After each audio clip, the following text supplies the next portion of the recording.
Welcome everyone, this is Formula Sim Racing. My name is Michi Hoyer and I welcome you to the track walk, the track presentation of round 3 for the Formula Sim Racing 2020 series. We are at the Brickyard, we are on the Indianapolis International Speedway and we are leaving the garage to hit pit road for our track presentation. We're racing on the Indianapolis Grand Prix circuit, which has been modified in 2014. And once again, pit road is pretty long, so drivers need to get this key element in their strategies, calculations, and just get it right. So the exit is very narrow here on the inside of turn 1, with a pit exit line before we go into turn 2. Short sprint up through 3 into 4, braking during turning. Don't want to go too wide as you need a good entry into 5 and 6. Another chicane, so the second chicane here already. Before we are on the back straight, second DRS zone, heavy braking into turn 7, a huge curb on the inside, you don't want to clip it. Another chicane, 8 and 9. And then a very important exit here out of turn 10 required. It's a simply right-hander into the third and final sector, flat out through 11. Hard on the brakes for 12. Again, a high curb you don't want to clip, and then a very narrow late apex, turn 13, before you go flat out through 14, back on the banking of the Brickyard, all start finish straight, to open the flying lap. DRS wide open up to turn 1, the best overtaking spot to come. Hard on the brakes, don't want to clip that first curb here as it is steep as well. Flat out through turn 3, late on the brakes, and stay on the inside here through 4 because you want to have a good entry into 5 and 6. Just want to kiss the curbs. DRS wide open towards the second best overtaking possibility. Coming up into turn 7 again, hard on the brakes, remember the curb, don't want to touch it. Car needs very good weight distribution to 8 and 9, so it just keeps and holds the line. Kissing the curb on 10, flat out on the exit curb. Flat out through 11 before, again, hard on the brakes for 12. Don't want to clip the curb on the inside. Set your car up for 13 and wait until you kiss that curb for a great exit. Through turn 14 the car gets a little bit wiggly there, so that's not what you want to do, but again DRS wide open and across the line, so that is one flying lap here around the Indianapolis Speedway. And watch out for all drivers giving it full nuts at 1400, 1630 and 1900 GMT when Formula Sim Racing races an ACA Pro and World Championship go green.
The championship grows tighter as we head stateside. The Brickyard plays host to the third round of the Formula Sim Racing World Championship, brought to you by SimLab, 3D Wrap and Aurora Designs. A truly classic venue, such a short circuit with a few decent overtaking opportunities. We should be in for a thriller this evening, as we've had for the previous 2 rounds in the 2020 World Championship. Lewis McGlade alongside me, as always, Cam Rodger. And Cam, this one's a bit of a short lap, no? Well, in terms of actual lap distance, this one is crazily short. Just 3.9 kilometers for these drivers to orientate themselves around the track today. It's a very fast average speed as well, with there being quite a few medium speed corners here. Still 2 fairly long DRS straights as well, so there's going to be plenty of overtaking opportunities as well. But for now, we got to focus on the qualifying session, where these guys will be using their quali boosts to turn up to well over 900 horsepower, almost 1,000 horsepower these guys have in qualifying, and the car is an absolute monster. Yeah, putting the power down on that second to final corner is going to be a bit tricky for these. Should provide an interesting race, as we had last time. Jene Simoncic taking the victory, of course, the 2019 world champion, and now joint championship lead with around he finished second and won the opening Grand Prix of the season. Michi Hoyer, your own Quakel, putting a good job, putting a good drive. Maybe one of the favourites for today, a potential victory on his cards. We'll have to wait and see how that one. There is the championship stands in their full, so you can see Michi Hoyer and Jene Simoncic there joint on points, 43 to their name, and you've got your own Quakel directly behind. Peter Berliak could have maybe been victorious in Imola on the alternate strategy. Started outside the top 10, worked his way up there. We had a 5-car train for the lead at the end of the race. Kind of went a bit sour for him towards the end after a spin out of Tozer, but nevertheless a great championship thus far, Cam. Yeah, it's going absolutely amazing. At one point, we had all 10 teams in the top 11 positions in Imola, which was absolutely crazy. Good to see a good variety of teams, and it's just great to see that it's a fully competitive championship this year. I think the only team that actually had both cars in the points at the end of the Grand Prix, I can't remember off the top of my head, but I'm pretty sure the only team was Go Speed Singularity. It was a bit surprising that, but yeah, 9th and 10th. Good job to them on that occasion. Luca was running up in second place as well, but unfortunately he is not here today, and will be replaced by Marek Godek here at Indianapolis. Yeah, Jordi Zwijs is still in that car. There's a few changes throughout the grid, which I'm sure we'll see as we head through this qualifying session. You've got Janis Brakshock here currently on your screen. Has set a time of a 1 minute .642. I'm pretty sure Maguire in the pro qualifying did a 59.6, so times can definitely tumble. Jim Paresis jumps onto provisional pole position. Janis Brakshock to the line is going to start another stint. We'll keep on board with him so we can see our way around the circuit, Cam. Yeah, it's an amazing circuit. It got some very tight corners. As you see, turn 1 has tightened up a lot since we came here in 2014 with the 2007 layout. And then as you come through turn 4 here, you then flick it left instead of right for a massively fast chicane. Open the DRS all the way down this back straight, which has been extended due to that new fast chicane. And then you come into a tightened left-hand corner. Plenty of overtaking opportunities in here. Then you chuck it through this massively fast chicane, 4th, 5th gear, then bring it all the way back to the left so you can flick it into the right-hander of turn 10, easily flat around turn 11, and this is where you do not want to hit this curb. This curb is absolutely huge. Stay off that, which sets you up nicely for what is effectively the final corner of the race. Really late apex, get on the power, and just hold it flat around the final corner to see what lap time you can get. Yeah, I've seen people take varying lines to that second to last corner. Janis Brakshock to the line was improving, but goes to second position there, so a 1 minute .130. Of course, all the times are so tight. If you improve by a little bit, you jump up the order. Peter Berliak currently sat on a 59.9. Qualifying not really been his forte. Neither of the Edge Esports have particularly qualified. Like, both of them have qualified well. I think Berliak qualified well in the first race, and then Jim qualified well in the second race, but neither have done it both at the same time. Hopefully that changes today for their luck. Here's Jordi Zwijs coming through the final corner, currently in 11th position. Is he on a time, though? He is on a time. First sector. It is a good time, yeah, thus far. Goes to 3rd position. Quality lap there for Go Speed Singularity Racing, and that includes dropping some time in the second sector. Expect the times to tumble even more. Yeah, I'm sure we're going to see a few more 59s as we get towards the end of the qualifying session. Still 4 minutes to go, and the drivers only have effectively 3 attempts. They have 9 total laps, including their in and out laps. So the drivers have to judge that correctly, and especially on a short lap here, you have time to think about it and maybe wait towards the end of the session when the rubber is going to be at its best. Yeah, currently on board with Uran Quakel. I was having a chat with people beforehand. He's gone purple through the first sector. That's an incredibly quick first sector. Goodness me. I was thinking that he's probably one of the favourites for today's Grand Prix. Topped the practice session prior to qualifying, currently running through that central section on the circuit. It is purple again, Cam. Yeah, he's been absolutely amazing in the first 2 races. Struggled a little bit with the tyre strategy and maybe just race strategy in general when he's making overtakes, but in terms of raw pace, he definitely has it. The 2016 World Champion come back this year, and he's absolutely started the season with a bang. Where can he get himself here in Indianapolis for pole position? Yeah, although he did go slower in that 3rd sector, so again, still a bit of time to make. Keep an eye on P7, Sander Callis. There's Peter Berlak to the pole again, 5,000ths of a second. Sander Callis coming through the second to last corner. It was a decent first sector, decent middle sector. Purple in that middle sector, looking to go on pole once again in the World Championship. To the line, up to 4th position. Lost a lot of time in that final sector. Yeah, final sector is the tricky one. You got 2 kind of slow speed corners, got massive curbs as well, as we mentioned. So it's a really technical sector, even though it is effectively 2 corners long, as the other 2 are basically flat out kinks. So we've now got Janos Brakshock, not the best start to the season that he wanted. He has got a couple of points, but where can he get himself on? Oh, actually, no, I think he's starting this lap. The classic mistake there. Yes. Been there. Well, someone we do have coming around the final corner is Jani Simicic, down in 14th position at the moment. Can he jump up? Yes, 4th place. That's a bit more like it. And then his sister teammate, David Mocek, who stays in 14th as well. Yeah, I saw Michi Hoyer was on an improving lap, still down in 13th position though. I kind of think, same as we've seen like quite a few times, though maybe less so here than others, starting towards the bottom end of the top 10. I would rather start outside of the top 10. I'd rather start 11th, 12th, 13th, that kind of area, rather than 8th, 9th, 10th. Yeah, especially on this track, it looks like doing a soft hard one stop is potentially possible, but maybe not the fastest. So if you could start either on the mediums or the hards, that could give you a good strategy as you head towards the latter parts of the race. And we now got Brakshock actually finishing his attempts on this occasion. Let's see where he's going to go. 3rd place. So that is a bit more like it. That is the Brakshock that we saw last year in 2019. Surprises that we've only got 2 people inside the 59s. That's Brakshock's laps done. He's completed all 9 laps that he can do. Everyone else about to start their final stint. Sander Callis, I think, is the first one to actually start his final time lap, currently in 6th position. If memory serves, he was on pole at Baku last year. He was certainly on pole at one point last year. Struggled to actually score decent points. Here's Marek Godek, of course, super sub for Luca D'Amelio at the moment. Currently down in 8th position. Actually put a decent time on the board. Moved up into 3rd position. He's driving for Singularity Ghost Speed. There is Sander Callis currently setting his time. As Marek Godek's not on a time, but Sander Callis is, and it is personal best in the 1st sector. We'll see what it's like as he comes through the 2nd. It is another personal best, currently in 6th position. And Callis again is one of those who's had a slightly subdued first 2 races, and it's good to see that he's potentially back on form here today. Just 2 more corners to navigate to see where he can go. This is his final lap of the session, just 30 seconds to go. And just a couple 100 meters to go to see where he gets himself today. And he jumps up to 3rd place in the 59s. Nice. 3rd driver into the 59s then. That is a decent lap there for Sander Callis. Petter coming around the final corner. He's on a personal best middle sector. Not quite as fast in the 1st sector. Can he extend his pole position by any more? Yes, he can. 0.877. Purple last sector.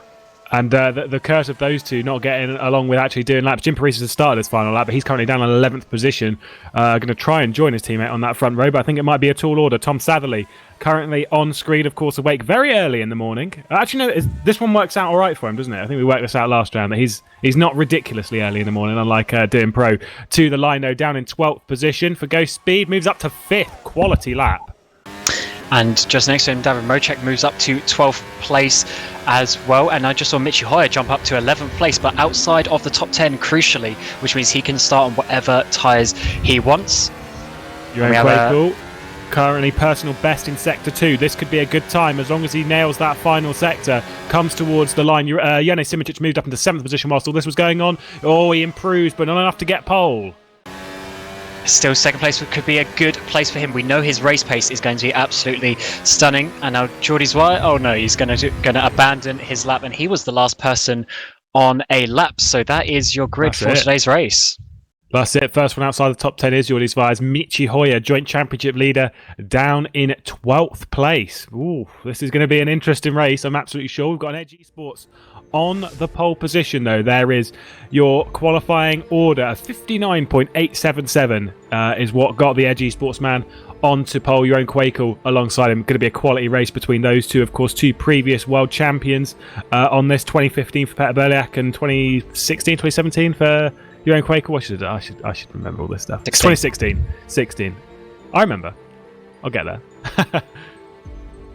Yeah, that was good to see that he's finally got some qualifying, because as we said previously, he's not always the best qualifier, at least in recent times. But getting that pole position is absolutely good. Sander Callister in third, Brakshok in fourth, Kirill Birokov, first race of the season. Unfortunately, he couldn't make the first two. They're in fifth position. And someone else who's making their debut this season is Eros Mashudi down in 14th. He's joined the HM Engineering team to join Jeroen Kwekel as well. And he has been very fast in other series at the moment as well. So look forward to him later on in the season. But yeah, for now, it is Peter Berliak who's setting the pace. Yeah, he normally, Eros Mashudi normally drives for Edinus Engineering, which is Menno Klont's team.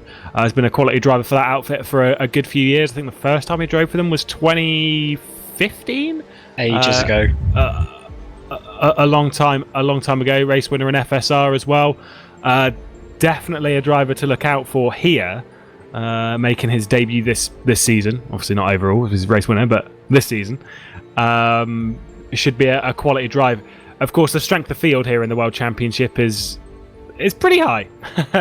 Yeah, it's actually quite incredible when you see someone like Jim Priestis being down in 15th position as well. We know the experience that man has is just crazy. I think I need to check the facts of this, but I think he might have like the most starts of anyone on the grid in FSR, if I'm not mistaken. He's been around that long, and it's good to see that he's still coming back. Unfortunately, blew that engine in Malaysia, which stopped him getting, I believe, a third place. It would have been had he not blown that engine on the final lap that time. Yeah, he was running quite strongly as well. I think he qualified quite well in San Marino. Didn't really take the most of it. Actually has 0 points to his name this season. Definitely needs to find some form. Of course, his teammates last year as well, and they have been teammates for a fair while in their career in the World Championship. Really needs to sort of get on top of that, because Pet Berliak currently with 25 points and Jim Priestis with a goose egg. Yeah, Jim Priestis, as you say, has 0 points, 2 13th positions, not ideal. However, there's still plenty of time. We got 10 races this year. This is the third race, so there's still 8 races, including the one today, for these drivers to get points. And as these drivers just finished their warm-up, we will take you through a track guide proudly made by Aurora Designs, and in a few minutes we'll be back to run you through the grid for today's race. Welcome to the Aurora Designs track guide for the Indianapolis Motor Speedway for the United States Grand Prix. This 3.9km 13-turn circuit plays host to the third round of the 2020 World Championship in Formula Sim Racing. An incredibly short circuit made up of some slow speed corners and long straights that should provide some decent racing. Fuel strategy will be key as always in the World Championship, but the long straights should make it easy enough to save in slipstream. Let's take a look then round the circuit that will be traversing 78 times over the race distance. Plenty of overtaking opportunities around this circuit, but none more so than that run in towards turn 1. This run down the back straight as well through this incredibly fast left-right chicane. Completely flat, a little jink left and right on the wheel should be good enough to get through there, leading into a 90 left. Great overtaking opportunity there. It's all single file through here. Be careful not to pick up too much dirty air from the car in front, because of course that is going to wash you out all the way through here, increases in tyre wear, etc. It's going to be quite tricky through that middle section, but then we've got this run to this 90 right. It is an overtaken opportunity, but not an ideal one. Certainly not one that you really want to lunge down at the end of the race, because they can definitely bite back through this central part of that final sector. Long run through the final corner on that run down towards turn 1. Big slipstream here, big DRS as well. And there's the pit lane on the right hand side. Long entrance to that. And now it's time for the United States Grand Prix.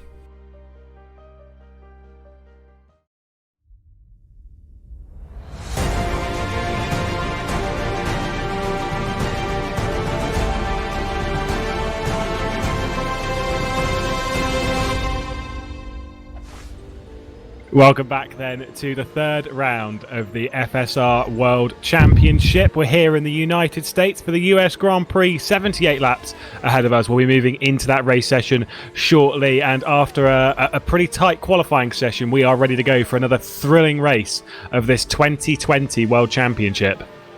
Yeah, it's going to be absolutely amazing. This track is relentless, it has to be said, and I'm sure with 78 laps today, it's just going to be constantly slipstream and potential for overtakes and all that sort of stuff. But we do have to talk about the tyre strategy. With there being 78 laps, even though it is obviously a short track, so you effectively have less wear per lap, there's still some quite high degrading corners at this track, so the tyre wear will still be quite a factor, and to do a one stop, especially doing a soft hard strategy like we saw in Imola, might be quite difficult here. Yeah, of course, you've got the classic rule, which is why we get those lovely alternate strategies. Anyone starting inside the top 10 must start on the same compound they qualified on, i.e. the softs, because you're very rarely going to see anyone get into the top 10 not qualifying on the softs. Not at this level anyway. So they'll all be starting from that soft compound tyre. Anyone below that can start on the mediums or hards, depending on how they're feeling. You've spoken before about one stops, dependent on pace at the start of the race. You might be able to predict that early. There are a few drivers. I'd say Johan Quakel, I think he's going for a two-stop based on previous stuff. I reckon there's a two-stop. We did say that last time, and then he surprised us. So you don't know. Johan's going to go for a one-stop surely here. It is difficult to say because he is a little bit further back, which limits his ideas. Normally he's at the front and he can control what's happening. We'll have to see. If someone's going to do it, it will be Johan Simičić, that is for sure. And he sort of might as well if he's starting a little bit further back than he is normally used to, because then he might as well sit behind them in that first stint, let the sort of train pull him along, as we've seen in a number of other races, and then once they all pit, he can stay out a bit longer and then see what he can do. Yeah, I think the moving to the one-stop strategy for Johan Simičić was really what sorted out his championship in the early parts of 2019. That one-stop strategy race, when everyone was expecting it to be a two-stop in China, beat McGlade D'Alessandro, the world champion then, and really then set his sights on the crown, about to move over into the race. And the cars can't use grid, of course. We're just in the warm-up session now, going to move into that race. We'll get that grid order to you, and then we'll be ready to go for 78 laps. This is going to be a quality race. We've got it here. That's fine. Thanks. Felix, of course, doing the broadcast for us today. Our trusty man behind the cameras. Peter Berlek then on that pole position, a 59.8 to his name. Johan Quakel directly behind. Then Sander Kallas, Brakshock, Burakov, like you said, did a great job there to 5th position. Tom Sadley as well. I think that's a quality qualifying session. Johan Simičić, world champion, quarter of a second off the pole, down in 7th position. I'm curious to see what the likes of Dennis Jordan, Alex Siebel can do in this. We have a little bit of a warning about Dennis Jordan's internet from the man himself, so we'll see. Marek Godek in the top 10. First one that's going to be running the alternate strategy, Yildiz Vaz and Michi Hoyer rounding out those top 12. The rest of your order is Mrocek, Musculi, Parisis, Panzer. Curious to see what he can do as well. Of course, the last time we were stateside, Robin Panzer did a very good job. It was in Kota, nearly won that race. A quality drive from him. Jos Araneda, Danny van der Neet and Thomas Vack, and then starting from the pit lane will be Neu Rovers. It's gonna be mad, mate. It is going to be mad, and don't discount Noah. It has to be said, he will lose a bit of time for the pit lane start, but he was very quick in the pro race just about an hour ago earlier this afternoon. So he is someone to look out for, maybe later on in the race if he can catch back up to the pack. But yeah, this race is going to be absolutely crazy, as we said. First time we've been at Indianapolis since the 2014 season, so it's been quite a while. We are on the newer version, the newer layout, with this longer infield straight that they are all coming down on as well. So definitely look out for some overtakes into turn 7 here. Yeah, it should be a mad Grand Prix. Of course, there are plenty of overtaking. We spoke on the track guide about how there is 3 major ones. Of course, you can throw one really anywhere if you're desperate enough. There is your pole man. Currently sits 3rd in the World Championship, 4th in the World Championship. I'll correct myself. Johan Quakel directly behind is the man that's 3rd in the Championship. If they really want to get that underway today, whilst Johan Simičić is starting down in 7th position, whilst joint championship leader Michi Hoyer is starting down in 12th position. This is the day to do it. Although if I was Peter Beliak, I'd be watching Jeroen Kwekel on that start, because he's going to have an absolute rocket ship, I'd suspect. Yeah, I'm expecting Kwekel to potentially be leading as we go down into turn number 1. But it is so tight with that curb on the inside. But as we saw in Imola, it is perfectly capable for all these drivers to get through lap 1 nice and safely as they finally come to grid up. And just some interesting things to note. Eros Mashuli, 14th position, starting on the soft tyre, even though he had the option to start somewhere else. And also Danny Van Den Eet starting on the soft tyre as well. So watch out for them coming through the pack a little bit. And don't discount Michi Hoyer, 12th position. He still got second from 8th position last time out as well. And now he gets to play on the alternate strategy as well. Well then, we are about to get underway for the US Grand Prix, third round of 10 in the 2020 World Championship. Peter Beliak is going to be starting from that pole position, the only man outside of ACR to take a victory last season for Edge Esports. Jeroen Kwekel directly behind, of course, his return to the World Championship this year. The lights are on and we're about ready to go racing as Peter Beliak is going to lead us away from pole, and he has launched. It is a good launch from him. Sander Kallas, I think, has actually had the best launch from the pair. Whoa, Jeroen Kwekel comes across, a little bit of contact, and Sander Kallas is going to get boxed in there in the background. Janis Brakshock's made a good start to the outside, blocks his teammate. There goes Jeroen Kwekel around the outside. Oh, Sander Kallas runs wide. There's a bit of contact, and that's one of them off in the Janis Brakshock, off in the grass.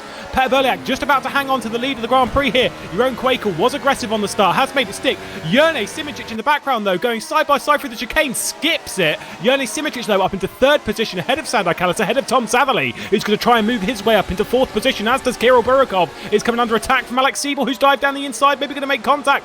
Michi Hoyer's also made some good start in the background as he's up into 8th position in his start from 12th and making his way up the order. At the moment, though, leading the Grand Prix, it is going to be Peter Beliak from Jeroen Kwekel, who's pulled out probably about a second on Jerne Simičić after cutting across that chicane. Yeah, absolutely hectic start compared to what we saw in Imola. Eros Mashuli, unfortunately, I believe is going to be out of the race. I'm pretty sure he doesn't have a wheel on his wagon. He's only got 3 of them left. He had some contact with, unfortunately, I couldn't see which car it was, but he had some contact in the midfield. Michi Hoyer up into 8th position. A number of drivers getting cut tracks, interestingly. And yeah, Dennis Jordan coming past Michi Hoyer here. Dennis on these softer tyres, so it would really be good if he could get past, but not quite on this occasion. And then we got David Mocek going side by side with Marek Godek in the background as well. I heard some more contact, and yeah, Eros Mashuli, DNFs, Jos Araneda, no front wing. I think yeah, it was Jos who contacted with Eros, who is getting a new front wing. Not the best start to the season for ground effect either, but yeah, pretty hectic first opening couple of laps here in Indianapolis. Well, here's the replay of that start. You can see just literally cars everywhere. It was Jim Paris and I think Jordi Zviers, and there was Jos Araneda smashing into the back of him. Takes off that rear right wheel, and that is Eros Mashuli out of Grand Prix. Only 2 corners completed for him. Peter Beliak, though, is still leading the way. This is back with David Mocek down in 12th position. He's eyeing up Marek Godek to try and make a move and get himself towards the points-paying positions. It was a crazy start. Michi Hoyer's made the most of it, as has Jerne Simičić. I think Sander Kallas might be like, oh, mate, though, you did cut that chicane. Maybe fair to say. Yeah, we'll have to see if anything comes of that, but unfortunately sometimes you do just have to get out of the way when you go for a one-line corner, which turn 5 and 6 effectively is. And there are cut track penalties. I believe the limit is either 7 or 8 for this event, which means there is plenty of allowance for them to be able to do that, but getting a cut track early on is not the best idea if you can avoid it. Yeah, of course. Once you've completed all of those warnings, you then get yourself a drive-through or stop-and-go penalty, and you have to bring it down pit lane and sort that all out. I think that's more than fair enough, and I'm sure Jerne Simičić is very aware of that, and that's why he used it then. And to be fair, fairly safely, if he'd have cut across and tried making the corner, maybe there would have been a bit of an accident. We'll see how long he can hold in 3rd position, whether he makes his way up to the back of Jeroen Kwekel or whether Sander Kallas gets onto the back of him. Eros Mashuli has left the game. At the present, though, the fastest lap of the race goes the way of Peter Beliak, as they're going to complete their 3rd lap of this Grand Prix. It doesn't improve on that, but still it's a 103.7, the current race pace And he was almost outside of the DRS activation zone as well. And if he does that, that is absolutely amazing, because that means Quico won't be able to just sit there easily. But I think Quico did actually just have Mocek and Priestess were having a bit of a ding-dong coming into turn 1. And this has given Jordi Suarez a opportunity, along with Danny Van Der Neet as well. But that is down for 15th place at the moment. Well, here's Dennis Jordan, though, going to look down the inside of Michi Hoyer, who's decided not to hit any apex on this lap so far. Michi Hoyer then down into 9th position. Janis Brakshock's going to be looking over the back of him. Dennis needed to make that move because he's already dropped off the back of Kirill Burakov, currently running in 7th position. So Michi Hoyer's sort of cost Dennis Jordan a little bit there, struggling on these harder compound tyres. We're on board with Marek Godek. Just ahead of this is Janis Brakshock, who I think might be eyeing up a move into turn 1. Curious thing with Dennis Jordan was anytime he pulled out of the slipstream with that burst car, he was slowing down. He wasn't like that car is not as quick in a straight line as those burst cars. Could be interesting because that, I'm sure, has been shared across the burst group. So Janis Simic's probably running on the same thing. Janis Brakshock on the run down towards turn 1. Picks the outside as Michi Hoyer covers it. Going to go all the way around. Ooh, gets squeezed out a bit there, but fair enough. It's very difficult to go side by side through turn 1. It is such a tight corner, and it's actually a little bit more than 90 degrees, especially if you want to get a good line for turn 2. So you really have to slow it right down, and it's not really a corner that you want to go side by side, as we just saw on that occasion. And Brakshock is having a look again. Michi's having to defend here into turn 7, where he leaves just enough space on the outside, but not too much for Brakshock to get a run here. Yeah, Janis just playing himself a bit cautious at the moment, seeing where he can get by the joint championship leader. Of course, Marek Godek not too far behind this.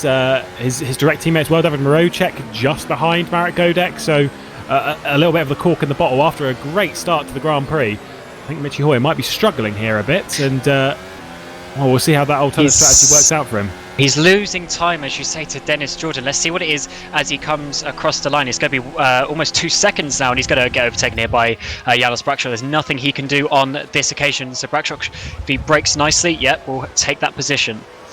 Yeah, Michi didn't even fight at that time. We're just like, yep, all right, see you, mate. Whether it'll be quite as kind. There's Robin Panzer. That was Jordi Suarez, who's just got by him into turn 1, up to 15th position after qualifying in 11th. Robin Panzar's made his way up the order a little bit. Not been the best season for Robin Panzer, a driver who was so very strong. Definitely one that I was looking forward to seeing this season. Unfortunately, having a bit of a mare thus far. Yeah, no, Ravers, by the way, is already caught up to in 18th position, already on the back of all this. So you were quite right there. Yeah, I was just going to bring up Robin Panzer as well. He was actually the one who did all the work over the winter to actually create this car, the physics package for this car. So months and months over the 2019 season, making a new car for this season. But it just shows you that just because you made the car doesn't always mean that you are the fastest as such, down in 16th place at the moment. But it's working out all right for his teammates and sister teammates who are currently all in the top 12. This has been more spread out than most of the Grand Prix that we've seen in the World Championship. Normally we've got a bit of a train for the lead. At the moment we've only got 3 cars battling for it. Does that mean they're two-stopping though? Does that mean they're pushing and they're not saving tyres on this occasion? Sandor Callis though would have been one of the drivers that I would have put in a definite 2-stop. And if he's not keeping up, does that mean that everyone's 2-stopping? Does that mean that we're not? What are we playing at here? Of course we'll find out momentarily. I think in Pro, as far as I remember, it was, or I remember in Academy, it was 17 laps, and then they pitted off the soft compound tyre. We suspect they will go further in this anyway, just because of the length of the Grand Prix. I would suspect, though, if we're going to be 2-stopping, what do you reckon? Lap between lap 17 lap 20? That kind of period? It's still a 78 lap race, so I'd say somewhere probably around lap 20, and then probably 20 laps at the end on another set of soft tyres, and then maybe hards in the middle to absolutely leather them. We will have to see. One stop is still an option. It's a little bit tight on this track, especially with the rear tyres, because you use the rears so much, especially through corners like we're seeing here with Quico coming out of turn 4 there. You're accelerating and you're putting a load of yaw into the car as well, which just puts so much load onto that outside rear tyre. It's all about track position, because I think this is a thing in the World Championship with how the slipstream is and stuff like that. Track position is kind of less important, as we've seen so many times with people using the alternate strategy, people coming up the order, etc, etc. I don't think track position is quite as important, which means you can make those 2 stops work, because you can overtake, because the slipstream's quite high, because the DRS zones, of course, the DRS zone on the front straight has actually been been shrunk a fair amount, as far as I'm aware. That would be more your bag. But yeah, it's been shrunk to sort of like to make it overtaking, but not like a free pass button.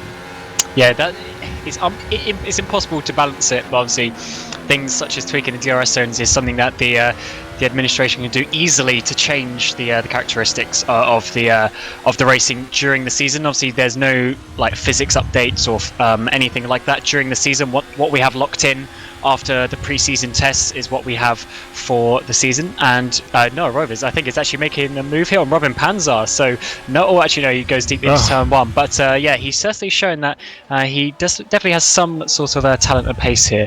Although he's just dropped off the back of the field there. And Jos Araneda is actually carrying on despite losing his front wing on lap 1. Yeah, well, you never know when things are going to fall apart. I'd say in the World Championship at this level, coming back from a front wing loss is nigh on impossible unless your name's Jene Simicic and it's the Singapore Grand Prix. Then you never know. At the moment, though, we're currently looking at P11 Marek Godek trying to find his way back past Michi Hoyer, who had that great start. Marek Godek's dropped. He's now a position down. He started in 10th position. The lowest one, I think, still on the soft tyres. He is indeed.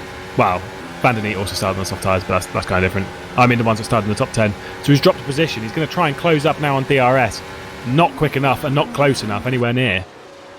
If we have a look at the lap times, Peter Berlak is doing low 1 minute 4s and Michi Hoyer is doing low 1 minute 5s in that previous lap. So that is a decent amount of time that he's losing. And if he's going to be on these tyres for like 30-40 laps, that is a lot of time that he's going to be losing. Oh, this is that attempt of an overtake. It's a little bit of a dive down the inside, and unfortunately, whoa, straight on. He did get a cut for that as well, so that's one of his. You say a penalty? Oh, we got a penalty. Ooh. F. Unfortunately, that's his Grand Prix. Maybe not working out so much. Down in 18th position at the moment. Here is Marek Godek again. Of course, you've got to, as much as you might have quite a few of those cuts, you've got to use them sparingly because you can't just blow them all in the first 10 laps of the Grand Prix. You've got to be patient with it. It also depends how severe a certain cut is as well. If it gives you a penalty straight away, that is a new thing that we have for this season. In the past, it was sort of like manual checking as such. If you wanted to protest a fellow competitor, but now it is the automated system, which seems to work fairly good. Obviously, there's a few weird circumstances like Noah, where if you just completely cut over a chicane, it might give you a penalty straight away. Yeah, it is all about severity because like it wouldn't be fair if it was just like, oh well, it's only one cut, but you've skipped a chicane and cut half the field. So that's why that's in place. I think it's all dependent on gaining on time, etc., etc. We're currently in that first part of the race before that pit stop, of course, where everyone's trying to look after everything. Everyone's trying to be patient and make sure their tyres aren't being worn, make sure that the fuel isn't being burnt too far. Of course, saving that for the latter point in the Grand Prix. We've got Tom Satherley chasing Sandar Kallas here. In 4th and 5th place. Alex Siebel off the back of this, who jumped his teammate and got up to 6th position. So it's a good drive thus far from Alex Siebel. Yeah, he's doing good. He's struggled a little bit the first couple of races of the season. I did speak to him yesterday, and he just said that he likes the car, but he's just struggling getting to the absolute limit of it. But it's good to see him up into 6th place at the moment. Godek and Hoyer, I think there's a bit of contact there through turn number 1. And this might give Mocek an opportunity now to come onto the back of Godek as well. So Godek is still trying to get that overtake with Michi Hoyer, but cannot make it work. So Michi's doing a good job here, but he's dropped off by some 4 seconds to Janos Brakshok. Tom Satherley's disconnected, I think. Tom Satherley's disconnected from the Grand Prix. He has, yeah. He's gone. He's just moving down the order. This happened to Jackson Went in the Academy race, who's also from down under on the other side of the world, and he actually basically did come back. So I have to see if Satherley does come back for the moment. He has come back. Yeah, it says it's down in 15th position. I think it will reset once he gets to the line. Godek's just gone off. Yeah. Drop the position. Oh, he's gone again. Oh, Danny Van Der Neat now come past.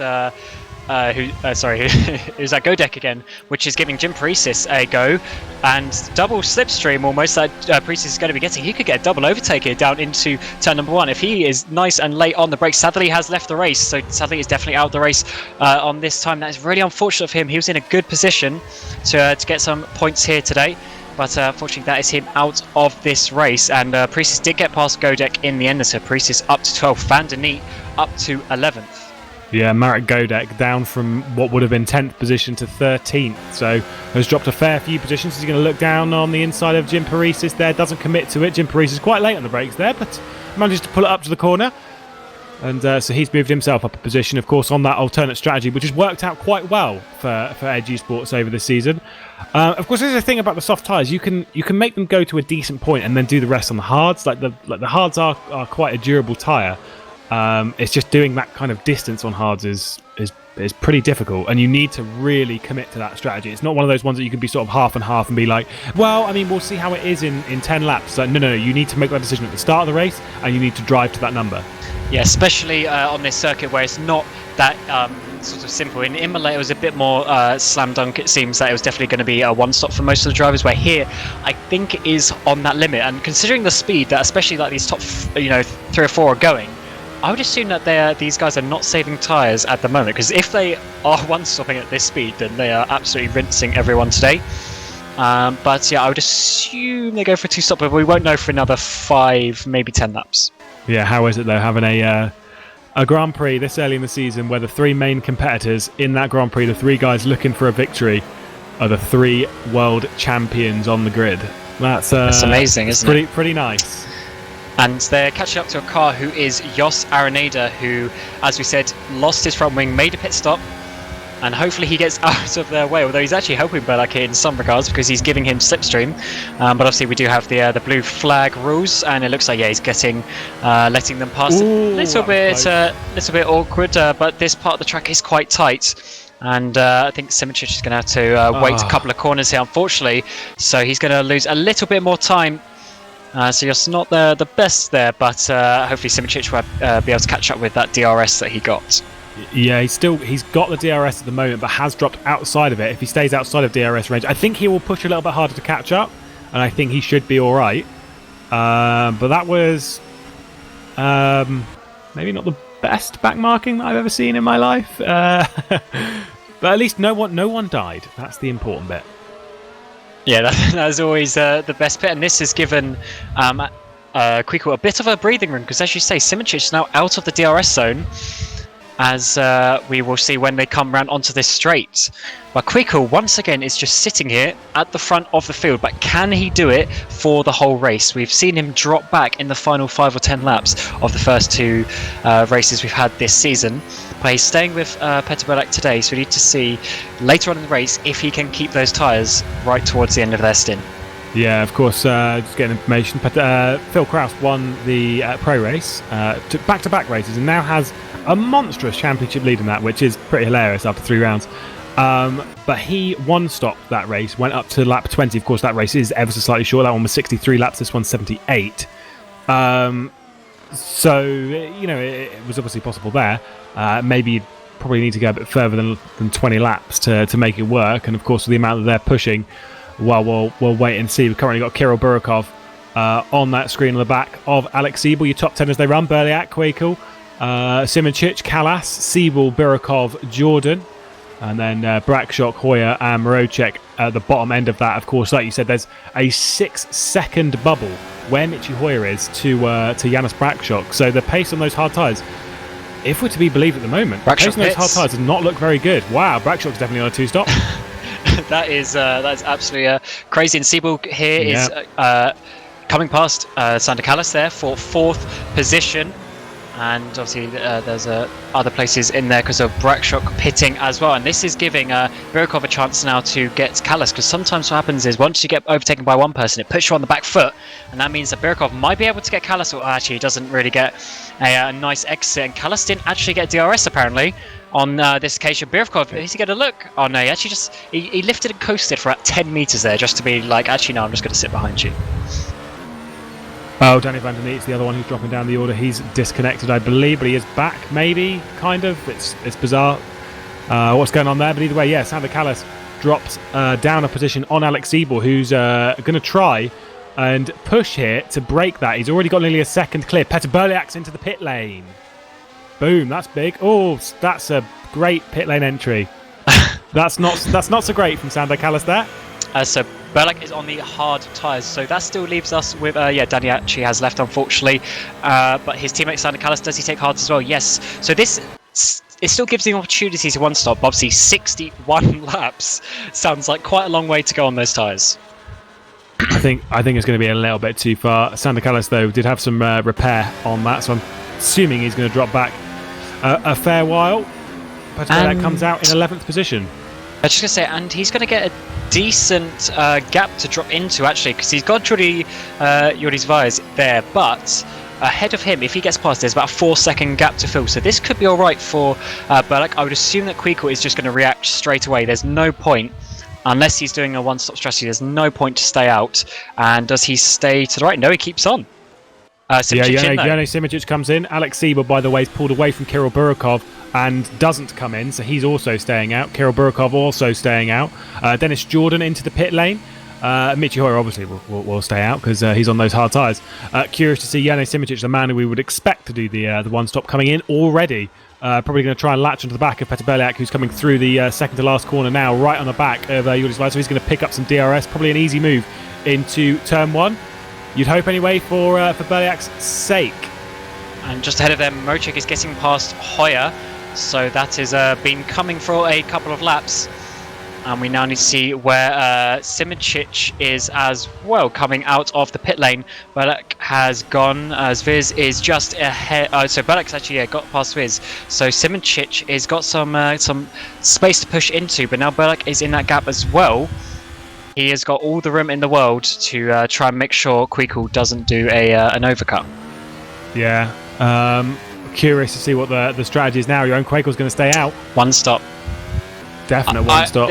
I don't understand why he would not pit, because we know the undercut can be quite powerful. I would assume it's a one stop, yeah. So Siebel jumps into the pit lane. Kirill Burikov continues to circulate out in the lead. David Marocek is going to continue to circulate. He's going to go up into 4th position, or 3rd position now that he's got past Michi Hoyer. Jim Paris as well is actually closing up to the back of those two. He's setting in some decent times at present. And Alex Siebel there comes out on the hard compound tyre. We're currently on board with Jordi looking backwards towards Yone Simičić. Easy pass for him. Straight down the inside. Gone way before turn 1. And Yone Simičić now moves himself up a position. And he can now just try and latch onto the back of Berlak and let him not get too far ahead. Because obviously this is the phase of the race where they'll be potentially pushing a little bit, as they do have the clean air. And this is where the strategy really starts to open up a bit, because this is where you can literally lose a couple of seconds here and there. And now Kweekel comes in, but I would assume he's probably lost maybe 2, 3, 4 seconds from this for staying out, but we will see when he comes out of the pit lane. Yeah, it's kind of curious, because it's maybe like it's that middle point where it's kind of a bit late for a 2-stop and maybe too early for a 1-stop, but obviously we'll see how those hard tyres are. They could get to the end from here, which is going to be a bit nasty. Kirill Burikov now leads the Grand Prix, as Jeroen Kweekel's going to come out of the pit lane. Here comes Peter Berliak, already going to fly past, who's got himself a good second and a bit over Yone Simičić, who I think might be pushing to catch up. They've already passed Jeroen Kweekel now as they run through turn 1. This is looking backwards from Peter Berliak. Jeroen Kweekel's come out. I'd say he's probably just around a second off the back of Yone Simičić at present. So it's not actually too bad, to be honest. He hasn't actually lost that much. Oh, in terms of Peter Berlak, he has, but in the grand scheme of things, he hasn't really lost too much time. He's still within a distance where he can catch that up. He has lost the position to Simičić, obviously, but if he thinks that this is going to put him in a better position later on, then it might work out. But is that sort of half and half idea, as you say? Yes. Sort of in the middle of both, and whether that means that he can move from one to the other depending on when it is. Same on that front with Kirill Burikov comes into the pit lane now. So David Marocek is going to lead a burst 1-2. Of course, the team's championship leader as well. That one of Marocek and Hoyer on the alternate strategy, currently on those hard tyres. Here is Kirill Burikov coming out of pit lane. Jeroen Kweekel's already gone by. There goes Jordi Zwijs, so he's probably going to come out. Probably ahead of Marek Godek, but behind Sander Callis. Oh no, he's going to be ahead of Sander Callis, surely. And Brakshock is just got past Panzer. Panzer obviously still out. Siebel is now behind Panzer. So Brakshock with that early pit stop. Remember, that was, I think, lap 15. So that was really early compared to some of these other drivers. And it's now Siebel's opportunity to try and get past Robin Panzer. And it looks like he is just about going to out to that. Panzer not really defending. He knows that the strategies are different and no point losing too much time battling someone who is basically a pit stop ahead of you at this point.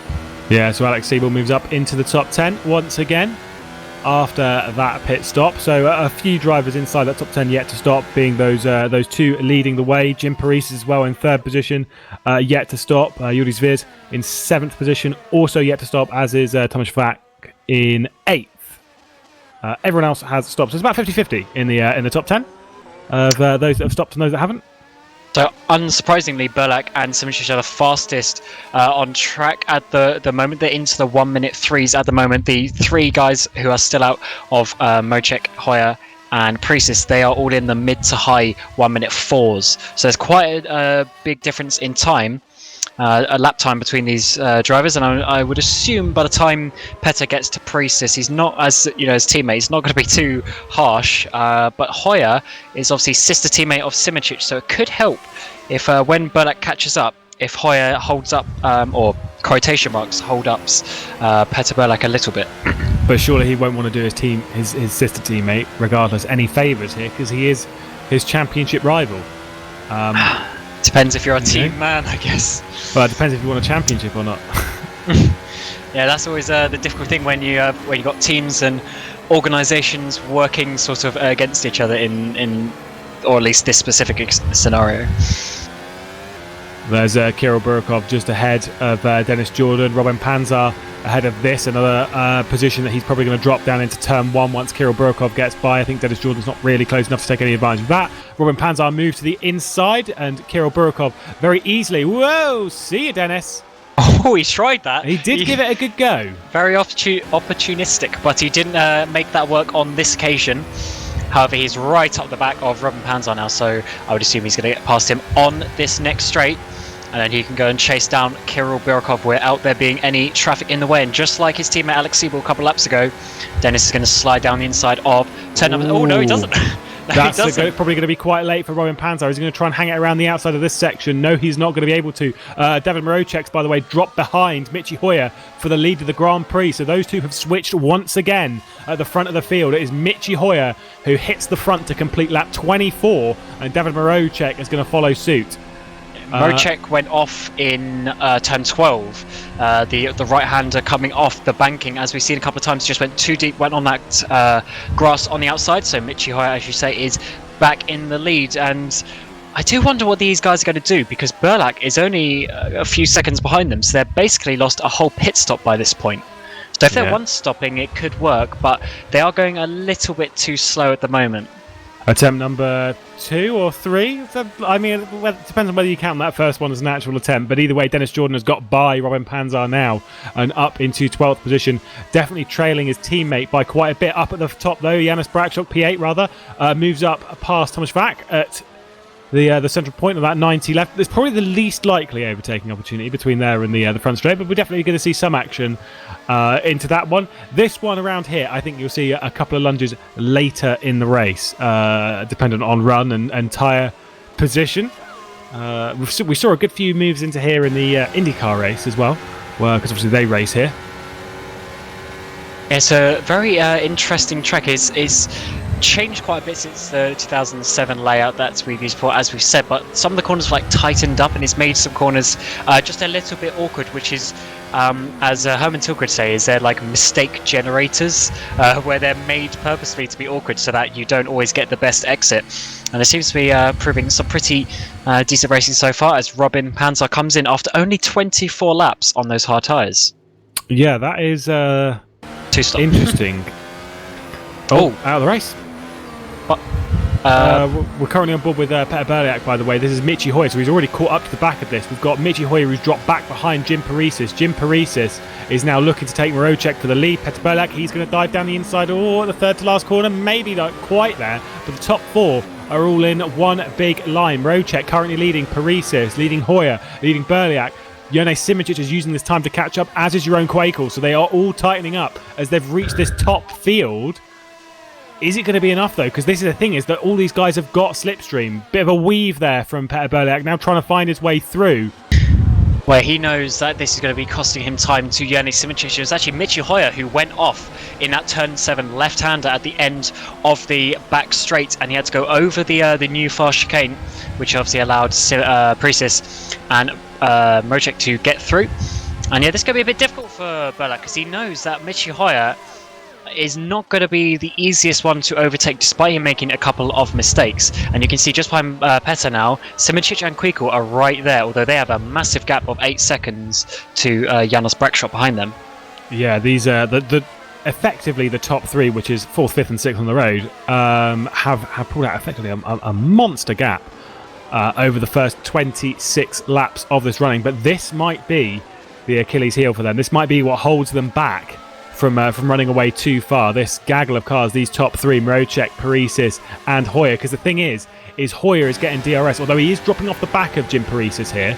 But they've all got DRS and slipstream. So look at this. We're on board with Berliak now. Didn't even close on Hoyer. Wasn't even remotely close to an overtaking opportunity. Now the previous, there you go. You can see them there. Jone Simoncic and Jeroen Kwekel are right there. They are just sitting there waiting to pounce. We'll have to see what they do. This is the more type of race that we were expecting, a sort of a group of cars all in a line, but we didn't get that in the opening 20-something laps of this race. But it's happened here with the alternate strategy drivers of Mrocek, Parisis and Hoyer. Interesting to see what these guys are going to do, because if they pit soon, then yeah, they're definitely 2-stopping. But if they're trying a 1-stop, they might be out here for another, possibly even 15 laps. Yeah, it's not an ideal scenario for the likes of Berliak, Simoncic or Kwekel. I will say, though, Hoyer looks like, of these top 3, he is struggling quite a bit. I think he's just within DRS at the moment, but it is not by much, and I think he may drop out of it fairly soon, which, should that happen, that is going to allow Berliak to get by, because that's the only thing that's really holding Berliak by at the moment. Simoncic's not close enough. Oh, Berliak's run wide at turn 1. Gathers it up. You got Jone Simoncic directly on his gearbox, but not quite close enough. Berliak just made a mistake at turn 1 there, and I think he was a bit of a lucky boy there, if I'm honest.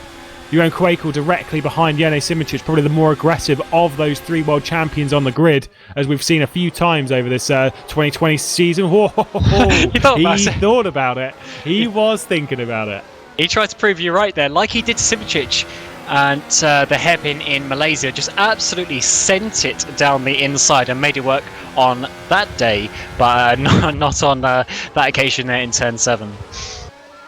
Yeah, of course, that day back in Malaysia 5 weeks ago. It has been a good month and a bit since we took to the track for the first time this season. Of course, a 10-round championship here in the World Championship this season. Oh, Jone Simoncic, P5. I think he is closing quite a bit on Petter Berliak here. Was he going to try it? He's going to give it a go, but no, not quite close enough. He was closing in that slipstream, though. That straight line speed in the burst, like I said, with Hoyer and I think it was Marek Godek earlier in the Grand Prix. The straight line speed of those burst cars looks pretty tasty at the moment.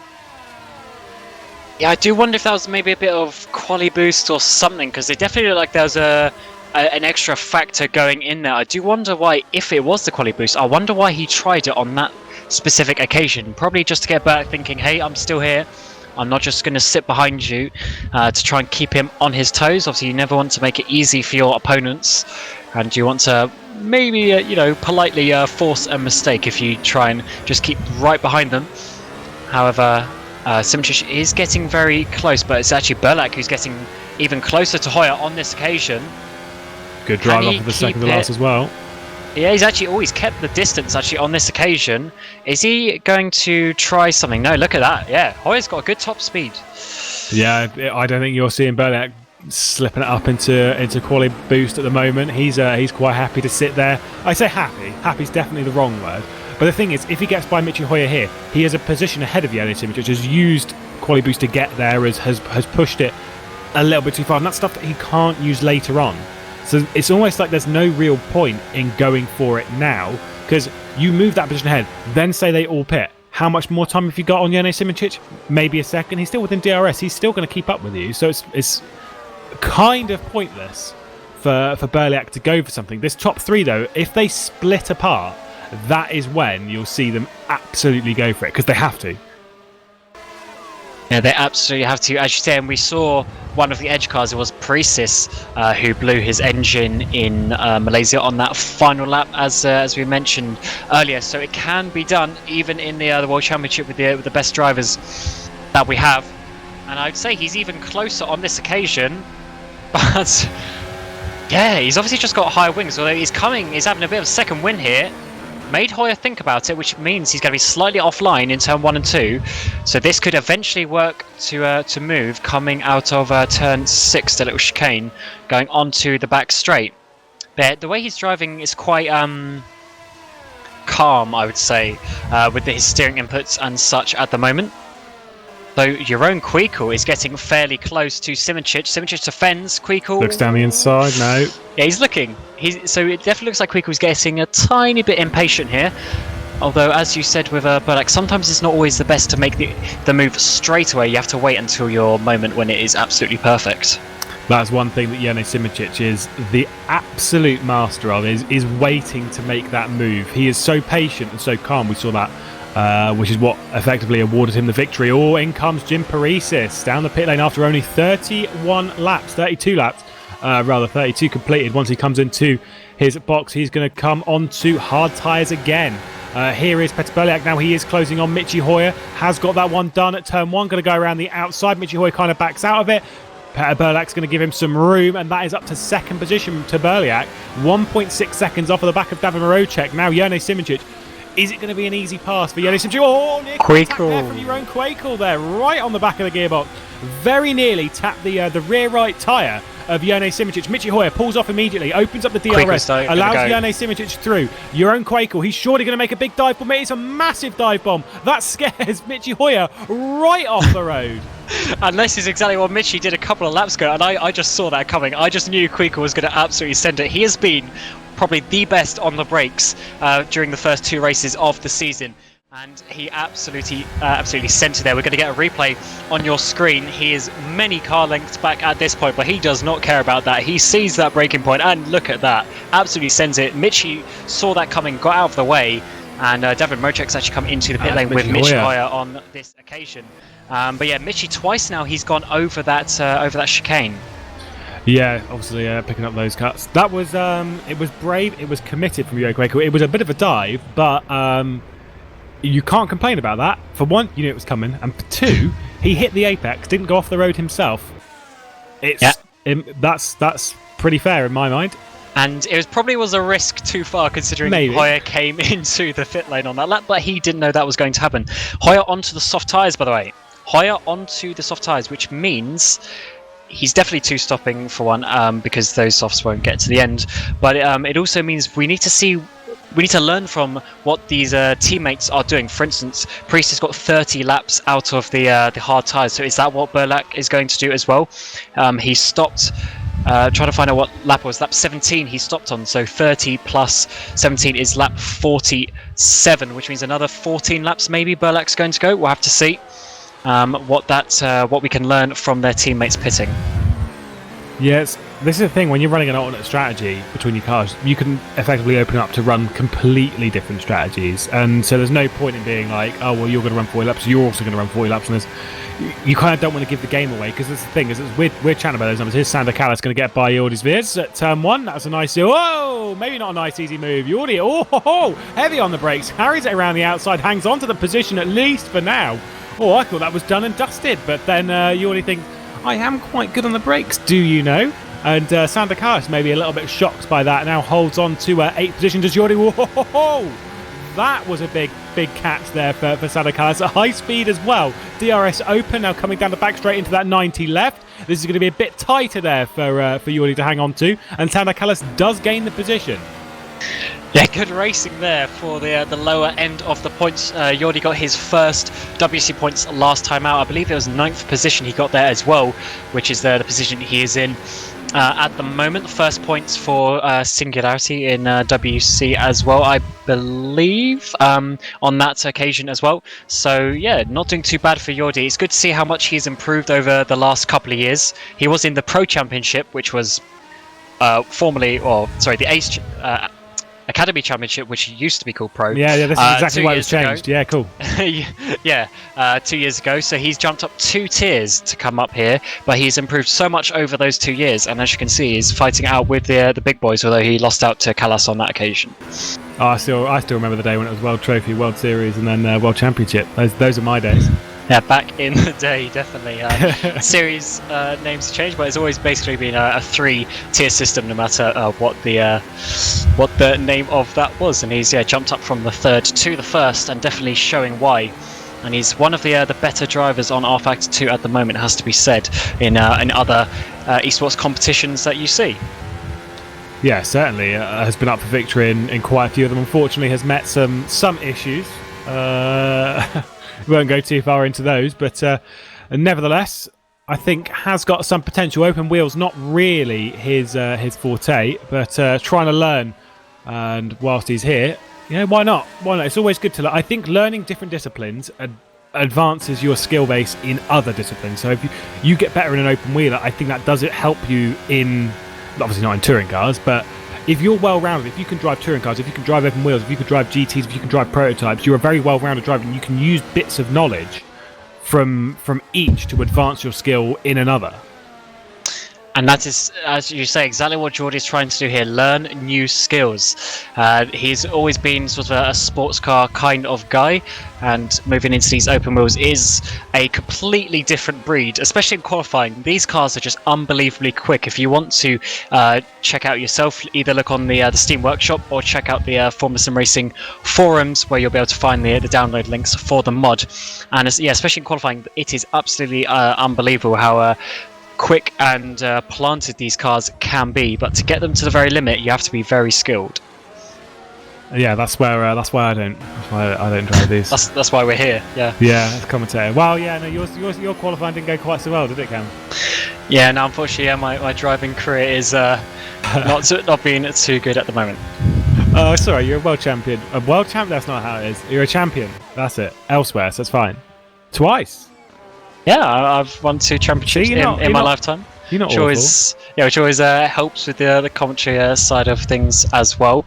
And someone that I just really noticed, so sort of snuck up a little bit, Alex Siebel is now in 5th position, which is this is a very good performance. He's only 9 seconds off the lead as well, doing a good strategy. And Brackshock as well, 4th place. This is like the Brackshock of old that we knew about. Great to see him up the top. This race is sort of like Imola, has brought new people into the frame, which is always good to see a bit of variety as well. Yeah, Alex Siebel currently 9th in the championship, got 7th place in the first round, and that was what's netted him all of the points. Finished 14th last time out, but definitely a driver to keep focused on. Of course, world champion elsewhere in sim racing, has been an incredible talent at open wheels. Like you said earlier in the broadcast, maybe struggled to get used to how this one's driving this car, just finding where that limit is and how to find that limit and how to get on it. Oh, Jos Saroneda here is not getting out of the way of Petter Burlak, as we saw about 10-15 laps ago when they lapped in the first time. Ooh. And this gives Simoncic a very good chance. Is Kuhel going to squeeze through as well? Yes, he does. So all 3 of them get through, but that was really awkward. Actually, Burlak managed to get a good exit coming out of turn number 10. So it's actually not been too bad for him, but there's definitely some time lost there for Petter Burlak. Yeah, I definitely saw some, as Jos Saroneda is now going to come into the pit lane. We're currently on board with your own Quakel. Got a penalty that he's come in to serve your own Quakel. Oh, I think that was a good final couple of corners from the top 2, as now Jone Simoncic has gapped enough. Petter Burlak also has gapped enough, so there's going to be no changes in that top 3 on the run down towards turn 1 once again. Kirill Birkov is going to be getting past Alex Siebel here into turn 1. This is going to be for 5th position, and Birkov there gets that position back. He was ahead earlier on in the race, and is now back up into 5th. And as we said, this is his first race of the season, so he'll be learning the car and the way that people are driving it, because it is a pretty different car from what we had last year, but good to see him back in that yellow machine. Yeah, had a top 5 finish last year at the French Grand Prix. That was on the alternate strategy. I definitely remember that because it was madness. And he had pole, did he? Oh, goodness. In Baku, in Azerbaijan Grand Prix, that was probably the most unexpected pole position, but he did a really good slipstream to the line with his teammate on that day, which gave him the pole position. But obviously, a very quick driver indeed. To be in the top 5 World Championship, you have to have some good pace. It's not all about being slipstream from your teammate on that day. And Invictus partnered with HM Engineering this year to give them a very good base, because HM are, they're starting the season pretty good. Your own Quico in 3rd place at the moment, Birkov in 5th place. It's not too bad for the new team here in Formula Sim Racing. Yeah, they're also HM Engineering Red. That one with obviously they've got your own Quakel behind that wheel and Stephen Michaels as well. They're 3rd in the championship. They're ahead of Edge Esports, who were definitely the best of the rest last year. We're fighting to get 2nd in that team's championship, of course, from ACR Blue. So they've come into this. They've come in strong as well, and they're definitely showing some impressive form. Of course, it does help when you sign a previous world champion to bring their skills back to the main game. To look a little bit further down the field, Michihoyo, I said he pitted for those soft tyres. He has dropped off the back of the cars ahead of him, despite being on those twice softer tyres. So I do wonder if Michi is just generally struggling a little bit today. He wasn't quite on that pace in that opening stint. He made a couple of mistakes and things like that. So I do wonder if he is struggling there. He's down in 12th place at the moment. It's going to be a bit of a struggle to get some points actually for the German driver from the joint World Championship leader. And I think he may relinquish that today. Here's David Morocek moving down the inside of Marek Godek. Marek Godek's going to try and hang around the outside, but does not. David Morocek moves himself up into 9th position. I was actually having a look, because this is the thing with Michihoyo, is Michihoyo has started seasons very, very strongly before. This is not the first time that this is the first time he's had it this strong. But he's had decent pace in the opening few rounds of a season on more than one occasion. It's just about translating that through a season. Of course, in 2018, he opened it up with a podium in Australia. Last year, he looked like he had some decent pace in the early stages, but it kind of just fell a bit flat, and the same as it did in 2018. Is there something to that? Is there maybe he struggles as the season goes on? Unsure. He's been very quick in other competitions as well at this moment in time. So he definitely has the speed, but obviously it's so tight, and he was doing good in the previous races. Maybe he's just struggling on this track, but if he gets second... Oh, sorry, if Yana gets second and he doesn't get any points, that's a lot he's losing. As Jim Paresis is having a look down the inside of Marek Godek again. Ooh, Godek's trying to leave him space. Very sportsmanlike, although he didn't really need to. And this means that Hoyer's going to get past as well. Inside of turn 3, have the inside of turn 4 as well. So yeah, Godek was almost a little bit too nice there, because Jim Paresis was just kind of hoping to be left room, and he was. And that managed to work for him on that occasion. Yeah, they both kind of overcooked that corner on the brakes, and Marek Godek, courtesy of that, drops down into 12th position, and Jim Paresis moves up into the final points-paying position as Michihoyo is going to try and chase him down and move himself up into that. There is a bit of struggle from him. Of course, went into last round of the GT Challenge Series as joint championship leader with Mikhail Sedlacek. Unfortunately, has dropped off of that, but nevertheless, it doesn't take anything away from the fact that Michihoyo has had a great 2020 thus far, and there's no reason why that couldn't continue. It's just not looking so likely today. No drop rounds, of course, in the FSR World Championship.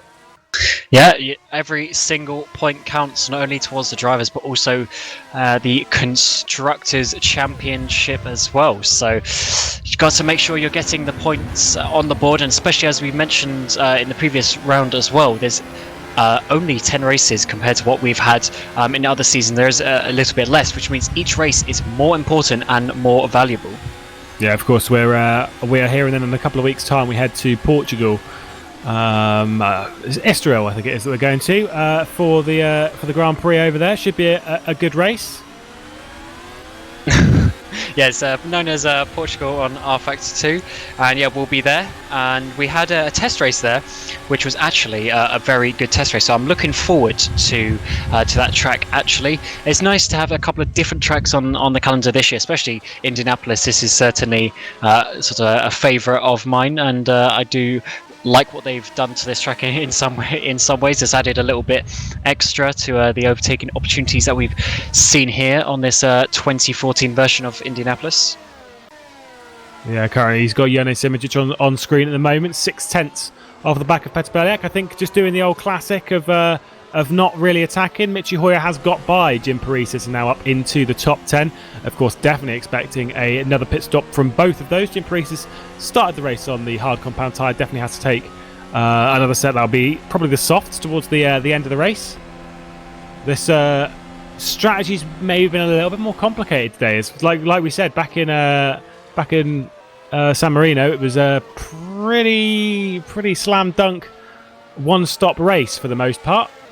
Yeah, I think what these drivers will do is they'll probably go to another set of the hard tyres at the end. And I do wonder, because what we've seen before is the Citroën GRS, especially on the longer straights, has been large enough that you could actually stay pretty nicely. As we heard Simic say in the interview last week, he stayed fairly close to Quico, who was leading the race for the majority of that second half in Imola, and he just chose not to overtake. Whereas here, I do wonder if he actually just cannot get close enough. We will have to see how that works out later on in the race, if he is actually able to make the move. Yeah, unfortunately, and I don't mind saying it, not the most interesting Grand Prix at the front end of the field. They're all just kind of just chilling about. Basically, all just doing the same thing. Marek Godek spun down in 12th place. He's done a 360 coming out of turn number 6. Don't know if we can grab replay to see what he did. Yes, we are. So it was a bit weird. I literally just randomly clicked on him and he was coming backwards around. So let's see what he did coming through turn 4. Ooh, he's already lost it at turn 4, tries to cut over, then loses it, unfortunately, as he comes back on. Does a little 360. No one saw that. We salute you, Marek, for continuing, but yeah, down in 12th place. Maybe a touch embarrassing there, but nevertheless, definitely attacked his way back onto the grid, kept his foot in, and yeah, like you say, down in 12th position, we're looking at Kirill Burikov, who is closing in on Janis Brakshock at the moment. Of course, Janis Brakshock had such an impressive run at certain Grand Prix last year. Definitely looked like a potential race winner. Hasn't looked as strong this season thus far, but I still kind of get the feeling that the season's going to get stronger for him. He was strong towards the end of last season, wasn't really strong at the beginning. I kind of get the feeling that we're going to get the same kind of form from Janis Brakshock. At least I hope anyway, because definitely spiced up some Grand Prix, especially that the Italian Grand Prix last year. Whoa, absolutely spot on that one. Kirill Burikov on the back of him. And Burikov is... Oh, he just went a little bit wide there. Yeah, did push it a bit too much. Did a Michi Hoyer a track guide there? But he's been catching. Remember, he was behind Siebel as Callas pits behind. He caught Siebel, overtook, and he's now caught up to Brakshock. So Burikov is having some decent speed here in this middle stint of the United States Grand Prix. Yeah, the Sander Callas has come out on the hard compound tyre. So that's him sorted. And that'll be definitely going to the end of the race. 31 laps that will be for him. So I'm sure that will be fairly comfortable, considering the people who started on the hard tyres did 30 laps with a full tank of fuel. Indeed. 0.7 of a second, Janis Simic is dropping off the back. I mean, this is the thing, is I don't know when these guys are going to, basically fire the gun. They've just set personal bests, all of them, in the middle sector, and it's been a decent one for your own Quakel. Go on. Earlier I did say lap 47, didn't I? And we have gone past that. We've completed 48 laps Brakshock pits. Brakshock pits is to be another set of the hard tyres for the remaining 30 laps of the Grand Prix. So that's a pretty easy 15... something like 15, 30, something like that he'll be doing in this race. And he'll be getting out there with a fairly clean track, because behind him, his sister teammate of Godek has come into the pit lane. Indeed. When do these lot pit, though? That's the main question. And when they do so, what do they come out on? Surely it's going to be hard tyres, and surely it's going to be to the end. And I don't think it's going to be for about another 3 or 4 laps. But nevertheless, could someone get a pit stop, your own Quakel? Is he going to come in for the undercut? As much as the undercut is pretty potent here, does it really matter? if slipstream and stuff, you know, you're gonna slipstream your way back up to him anyway. We've seen that plenty of times. Yes, it's a difficult one. It's a difficult one because, as we've seen before, Simoncic likes to do a bit of a Marc Marquez and wait till the very last bit of the race as Birkov and Siebel come in. So, yeah, you do wonder if he's going to push it now or if he's just going to sit behind Berlak because he might as well. Ooh, juicy. Kirill Birkov, the medium tyres for Kirill Birkov. That's pretty interesting. With 29 laps to go in this Grand Prix. I really hope he can make them to the end, because if he has to make another pit stop after this, that's really going to kill his chances of getting a top, or maybe even a top 4 here in Indianapolis. Janis Brakshock comes out. Kirill Birkov is ahead. Kirill Birkov ahead of Janis Brakshock there. Overcut. That is the overcut. Intriguing. So he got ahead on the overcut, and he's on those softer tyres. So you'd expect him possibly to even pull away now. So this could be a good 4th position for Birkov if he can get those tyres to the end. Yeah, it must have been a mistake, I think, on the outlet there from Janis Brakshock. We're on board with Jeroen Kwekel, currently 3rd position in the US Grand Prix at the moment. Was pretty close to that final sector, but noting the straight line speed here of HM Engineering red car is not really quite as potent as the Burst Esports machine. Yeah, this car does have a tendency to like the high downforce configurations, which obviously makes it a little bit harder to overtake because you have a bit less top speed. But it is certainly an option for the corners and potentially helping a bit with the tyre wear as well. And I would assume that from what we've seen with HM, they probably like a little bit higher wing than others, but we have seen today as well that that edge car is not overly great in a straight line as well. No, the fastest of the top 4, I mean, as much as he is 10 seconds back, it's kind of a bit hard to be like, oh yeah, it's Dennis Jordan. But Dennis Jordan was the fastest in the top 3. Whoa, Peter Berlak into the pit lane. Simoncic is not going to get the DRS. Jeroen Kwekel might be able to get by and take the lead of the Grand Prix down into turn 1. We currently ride on board with him as Peter Berlak comes into the pit lane and goes out onto the hard compound tyre. There is no catching on the front of Jeroen Kwekel, so he's going to hold 2nd position at the moment. Interesting there that he didn't gain at all in that slipstream with DRS as well. Yeah, we'll have to see how this works out. We know Kwekel's going to be very aggressive, and he's staying right on the back of Simoncic as he come through 5 and 6. We know he loves to dive, and we know he loves to dive especially into this corner, and he's looking. Looks, but no. Yeah, not quite on this occasion, but he's certainly there. And as we mentioned before, we need to see, can he get this next set of tyres, because I assume they will stop again. Can he get them to the end at a nice speed? Because generally he drops off at the end, but he's still in, at least have an opportunity to win a race here today. Simoncic there pits. goes Simoncic. Like, this is the thing, is I think he's definitely in it, because even at this point on the stint, when they're all coming into the pit lane, he's definitely pacey enough. Going to continue a lap out in the lead of this Grand Prix, maybe try and do the overcut himself.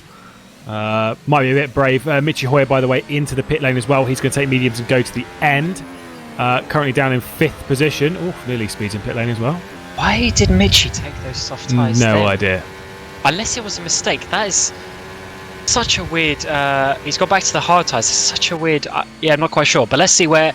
Oh yeah, Belek's long gone for Janis Simoncic. So, yeah, Simoncic, I think, lost a tiny bit of time there with the undercut, but nothing too bad. And he does have a lap fresher tyres.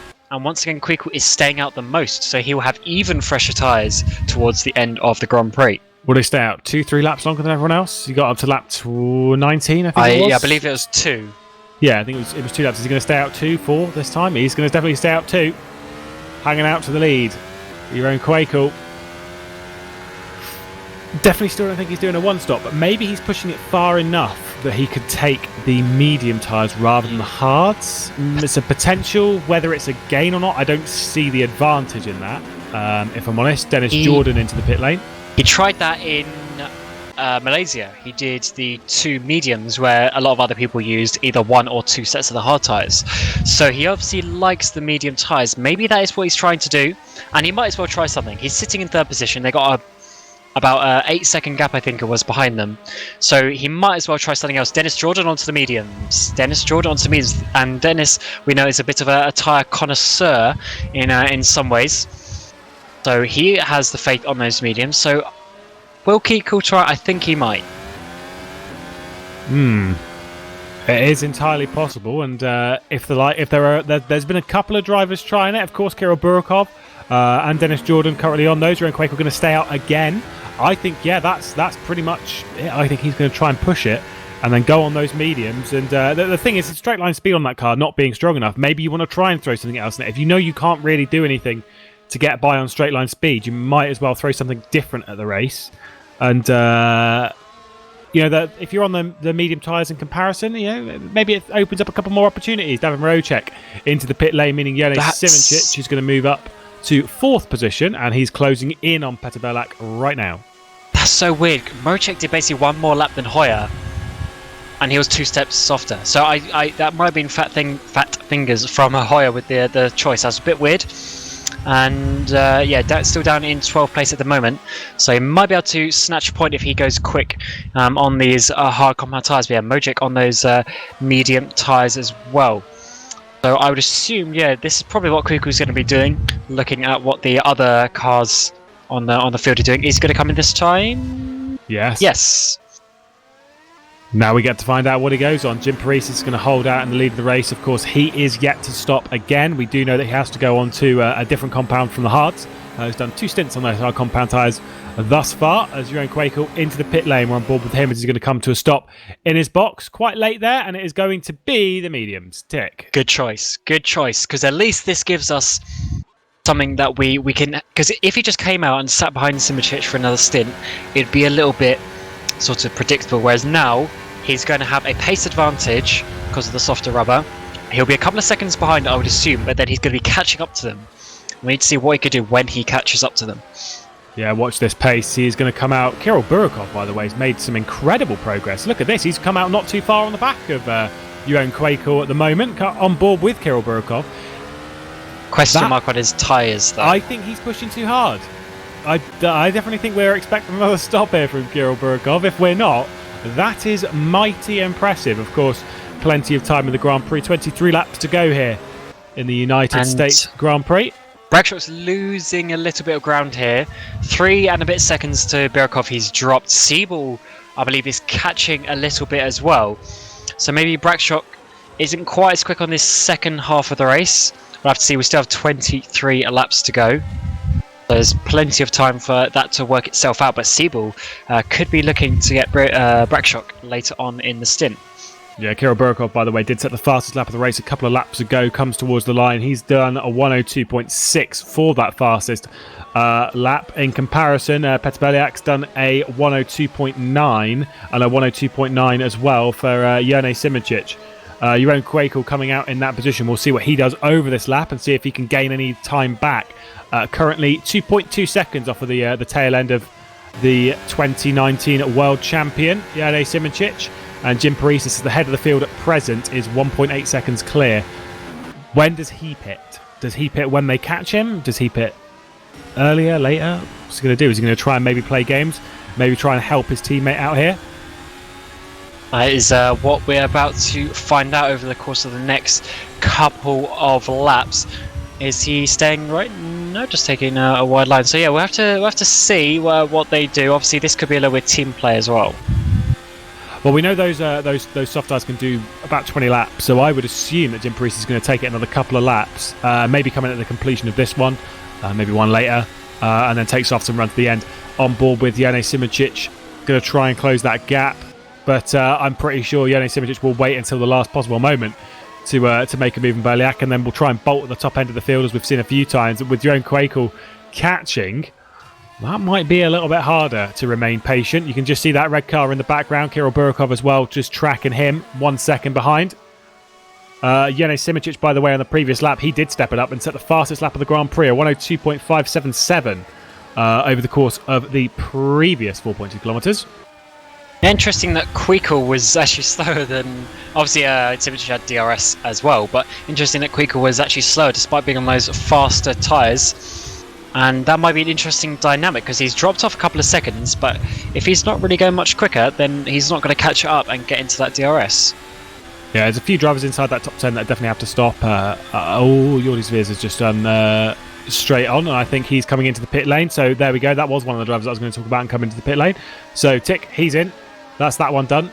And of course, Jim Paris is currently leading the Grand Prix. Sander Callis might be good. I think he'll be good to the end. It's just the likes of Rodger and Hoyer and where they can get to over the final stages of this Grand Prix. And Simičić got really close in turn 1, but he dropped off through the rest of sector 1. And Berlik is now in DRS zone of his teammate.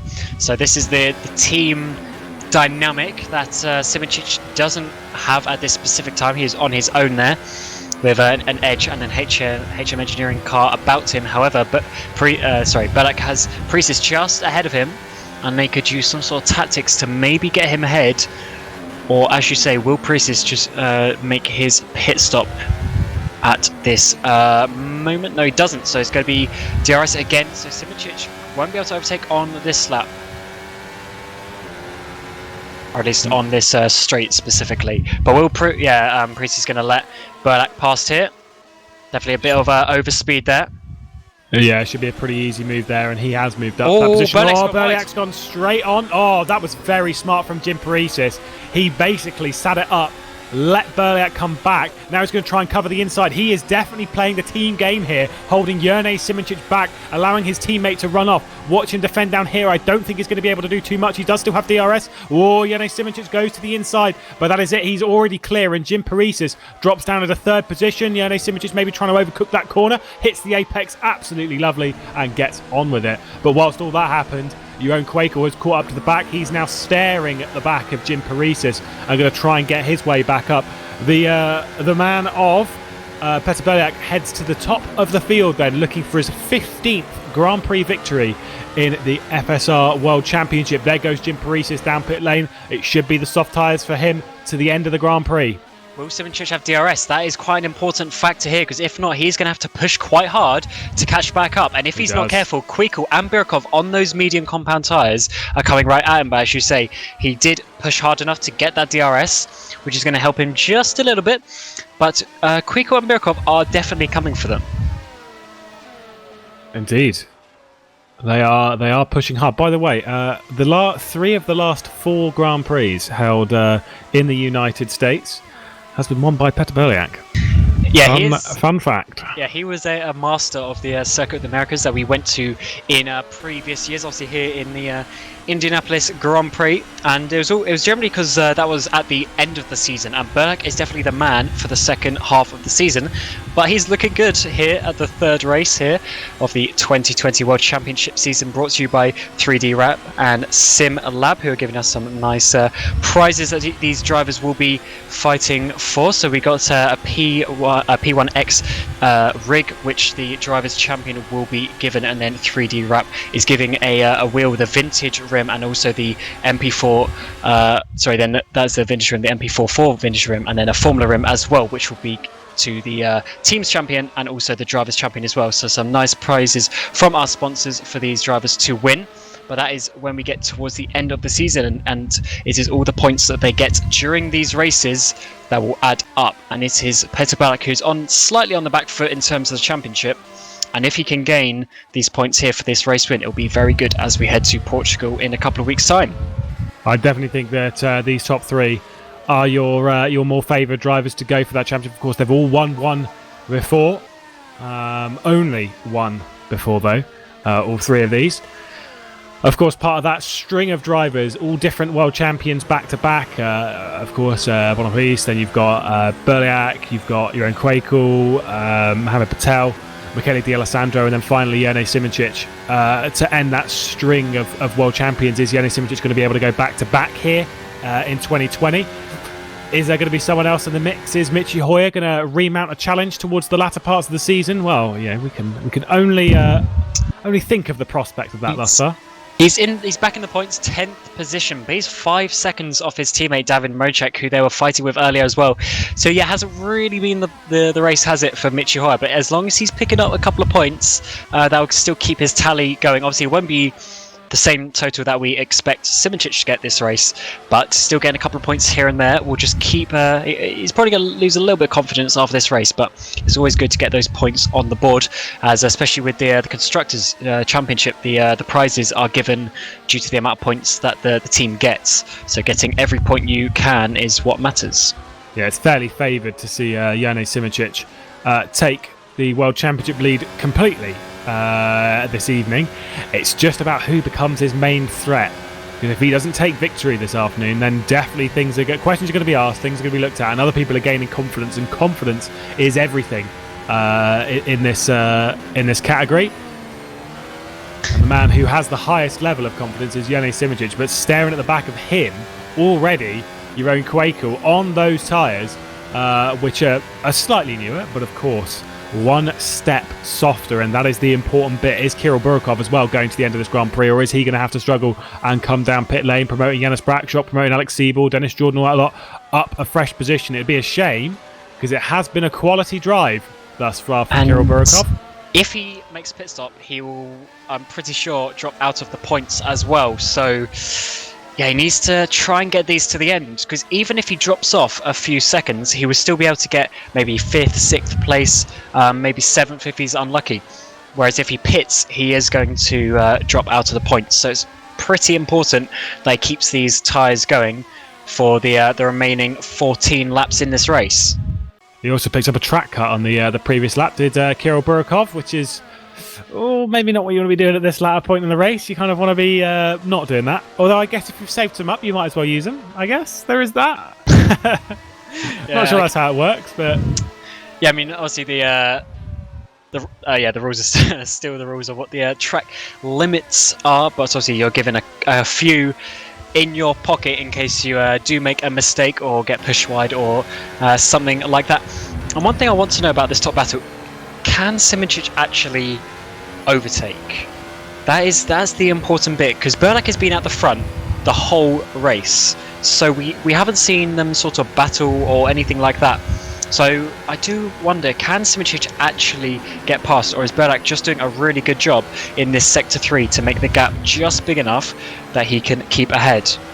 Yes, but there is also another thing that I will throw in that, and that is the 2019 Japanese Grand Prix, who led pretty much all of that race with Peter Berliak. Not Jane Simoncic, but it did end up being Martin Gosby, who passed him on the final lap to take victory that afternoon for that Grand Prix. So yes, but then again, I mean, Berliak's been in this position before. Whether he's learnt much from that, of course, is a very different factor. There's no run from say Spoon up through 130R and then down towards the Casio Triangle like there is there. You've got to do it. If you're going to do it on the final lap, you've got to do it into turn 1, realistically, I think. That's the longest run. Unless your name's Jerome Queekle and you just make up a corner where you can overtake. And he is getting very close now to Simoncic. He is right there. Berikov not quite there just yet, but Queekle definitely is. And this is the dynamic that we need to see. What can these medium tyres do? What benefit can he get out of them for staying out those extra couple of laps? Do you think he's saving them at the moment? Do you think he's looking after them? Your own Quaker, do you think he's maybe a bit patient? Assume he took them because he knew he could get to the end. There's no point taking them and then saving and then dropping off. I think he's going for it as the top 3. Constantine up into this first sector of the lap. That's really the tight and twisty section, and then they open it out onto the back straight. Here's Jim Paresis going after that final point, going to move Michi Hoyer from that. Not close enough. Does pick up Slipstream and DRS, but it's not enough. He is obviously on those soft red wall tyres, and Michi Hoyer on the white hard tyres. This is the final point. Yudis Viers is a little bit further behind in 12th position, and Sander Callis is a fair way up the road, but I'm pretty sure Jim Paresis could catch that on these tyres and probably go after a fastest lap of the Grand Prix. Not close enough unless it's going to be a big dive. Oh, I mean, maybe he thought about it. I don't think he was really committed to the idea.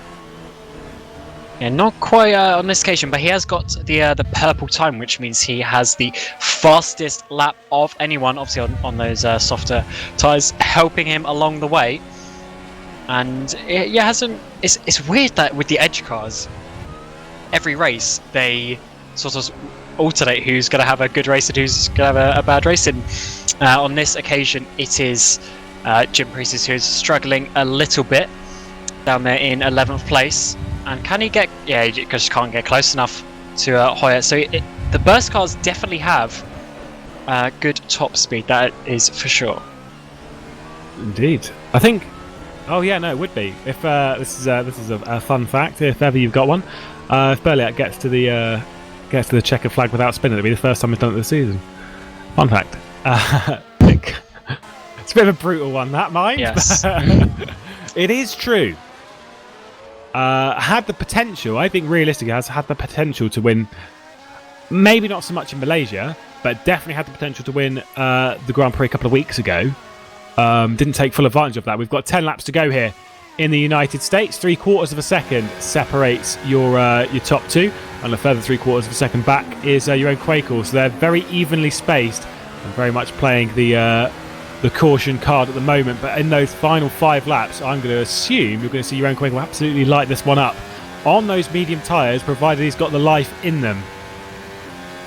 Yeah, that is really the question. And also for Birkov, can they keep these medium tyres to the end? We know the hards will be pretty comfortable to the end, but the mediums is always the question mark. But that is what we like to see, that they are trying something different. They're behind.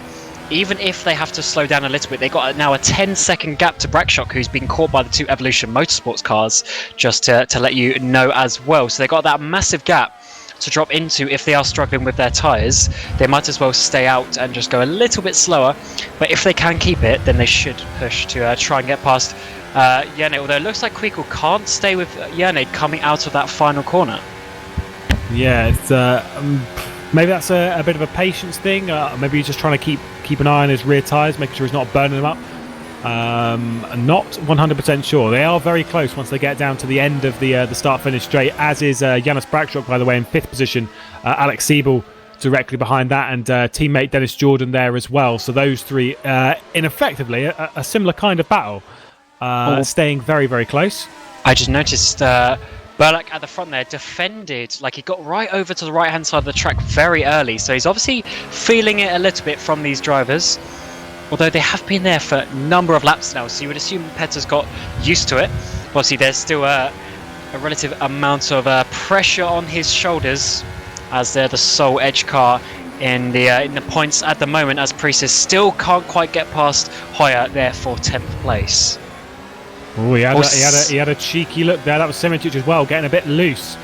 Coming out of the second to last corner, Berliak's been like, okay, I'll do what I can from this, but it's Quakel's still going to be DRS for Simic. Yeah, your own Quakel is closing on those medium tyres. Is he going to look down the inside turn 1? He's going to have to be brave to do it, and of course that is very much his profile. There's contact at turn 1. Your own Quakel's going to hang around the outside. There's further contact, and he's spun him out. Oh, that's not pretty.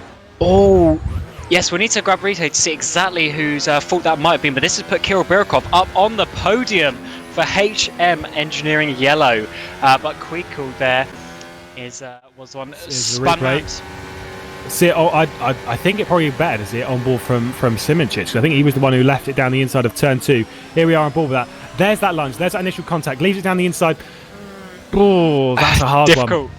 That is very difficult. I'm just going to say Racing Instant. They were both pushing each other about. There was just about enough room there for Simic, which is what the rules state that Quakel had to leave. But then, yeah, they're fighting so hard. The bit of contact just meant Yane had to counter steer a little bit, which is what caused the eventual spin. But can Birkov get second place here? Simic just ran wide at the second to last corner as well, so he's obviously struggling on tyres a little bit. Kirill Birkov suddenly has come into a very good position onto this podium, provided he's got the tyres to get him to the end of the race. With only 7 laps to go, I'd find it very unlikely he's going to pit from this scenario. Yes, he's going for this, isn't he? However, Berliak up front, over 3 seconds gap now to Yane Simic, and Birkov couldn't quite keep it there actually through sector 1, lost a bit of time. So this has opened up the top 4 a little bit. We'll see if Quakel can come back. He hasn't got many laps to make up the 3 or 4 seconds that he lost from that either. So that was really the cork in the bottle that has opened up this top 4 pack. Yeah, I think that's pretty much sorted it for the race for the lead, unless Petr Berliak does end up spinning. which is not in his profile from this position. He's in a strong place at the moment. I find it unlikely that he would spin from that. So I'd say that one's done. Jonas Simic is going to have to fight to hang on to second position. He's pushing though. Simic is pulling a gap from Birkov, and he's caught up a couple of tenths to Berlak as well. So he's definitely pushing, but does he have the tyres left? As you said, he's made a couple of mistakes in that final corner. So is he struggling a little bit with the tyres? That is what we are about to find out as we come into the closing stages of this United States Grand Prix. And Birkov has dropped out of DRS now. Yeah, of course. It's now all about whether everyone's engines can get to the end of the race. There might be a couple of pops. We saw it from Jonas Simic back in Malaysia in those dying moments of the race. A dying engine. I say dying moment. It was with like 4 corners to go. that his engine gave up. It's not really the scenario. By the way, speaking of, here is Jim Priest. It's still behind Michi Hoyer. Michi's doing a good defence, obviously, because 2 steps difference in their tyres, although it looks like Priest is going to be getting very close here, coming into Sector 3. Hoyer defends, so...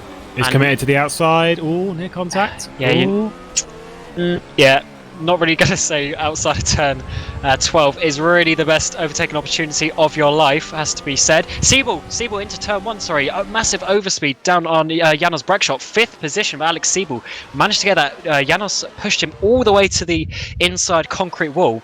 And this could give an opportunity for Dennis Jordan to make that a double. Down the inside, there's contact between them. Michi Hoyer's gone off. Don't get a penalty. Now we saw this from Jos Araneda and he got a penalty. I think that might have been too quick from Michi Hoyer. It wasn't. He has got away with that. I was scared there for a moment. Yeah, no, so was I. So these battles are all opening up as well. All the way down the field. Dennis hasn't able to get past either. So that's Priest past Hoyer, Siebel past Brackshot. And there's still a couple of opportunities for other drivers as we're going to be completing lap 74, which means we have 4 more laps to go in this United States Grand Prix.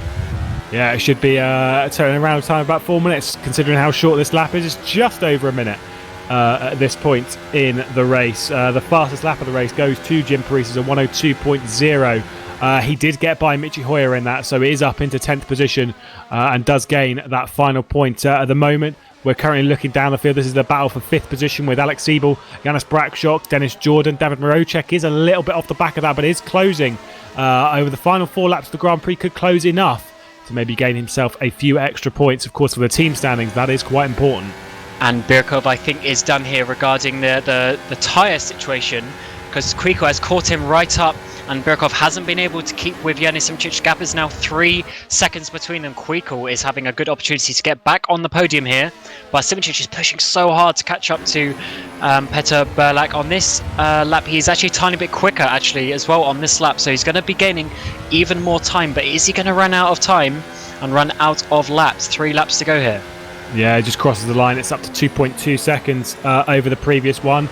We've got this battle. This is on board with Dennis Jordan, who's going to try, by the way, P3. Kirill Burkov is going to drop that position to Jeroen Kwekel coming down towards turn 1, who may have overcooked turn 1 just a little bit there. And this is the battle then. Dennis Jordan is going to pick the outside of Janos Brackshot. David Marocek has got such a big overspeed. He's going to get down the inside. We're going to be 3 wide into turn 1. Dennis Jordan does get that position done. David Marocek also gets that position done. Wow. And Janos Brackshot down to 8th position in all of that. That was amazing by David Marocek. Got absolutely down the inside there, made that work. Double overtake for Jordan and Marocek. Brackshot losing 3 places in the matter of about 3 laps there. And now Marocek, is he going to have a look at Dennis Jordan as well for maybe 6th position? I think he's got the tyres to do so, and I think he is pushing at the moment. It is a great race for Evolution, who have got 5th and 6th position for Alex Siebel and Dennis Jordan. Those 2 teammates for a fair amount across various different teams as well. Obviously Edge Esports and the likes. Certainly a strong pairing of those 2. Oh, Dennis, bad exit out of that corner, although Marocek was actually he was a little bit further away than I thought on this occasion, and I think he might be able to defend, although Marocek is coming in this second half of the straight, and he would need an absolute dive there to make this work, as we are on lap 77 of 78. Yeah, it would be quite a send there for David Marocek if he wanted to fire it down the inside of Dennis Jordan. It was a good run. Michi Hoyer has spun from 11th position. And unfortunately for him, any points this afternoon are going to come through a mistake of someone else. David Marocek, yeah, indeed, looking down the inside, doesn't decide to, goes back to the outside, and Dennis Jordan covers that one off. And Dennis moved at the exact perfect time that it wasn't, it wouldn't be classed as blocking, and he got it just at the time that Marocek would have had to commit. So that perfect defending there by Dennis Jordan. As we come onto the final lap of the race, Peter Belak leading the way by some 2 seconds, but some other places are still to be decided here on the final lap in America. Yes, one final lap, and it has come down for various positions to that final lap so many times this season, sometimes for the lead, sometimes elsewhere.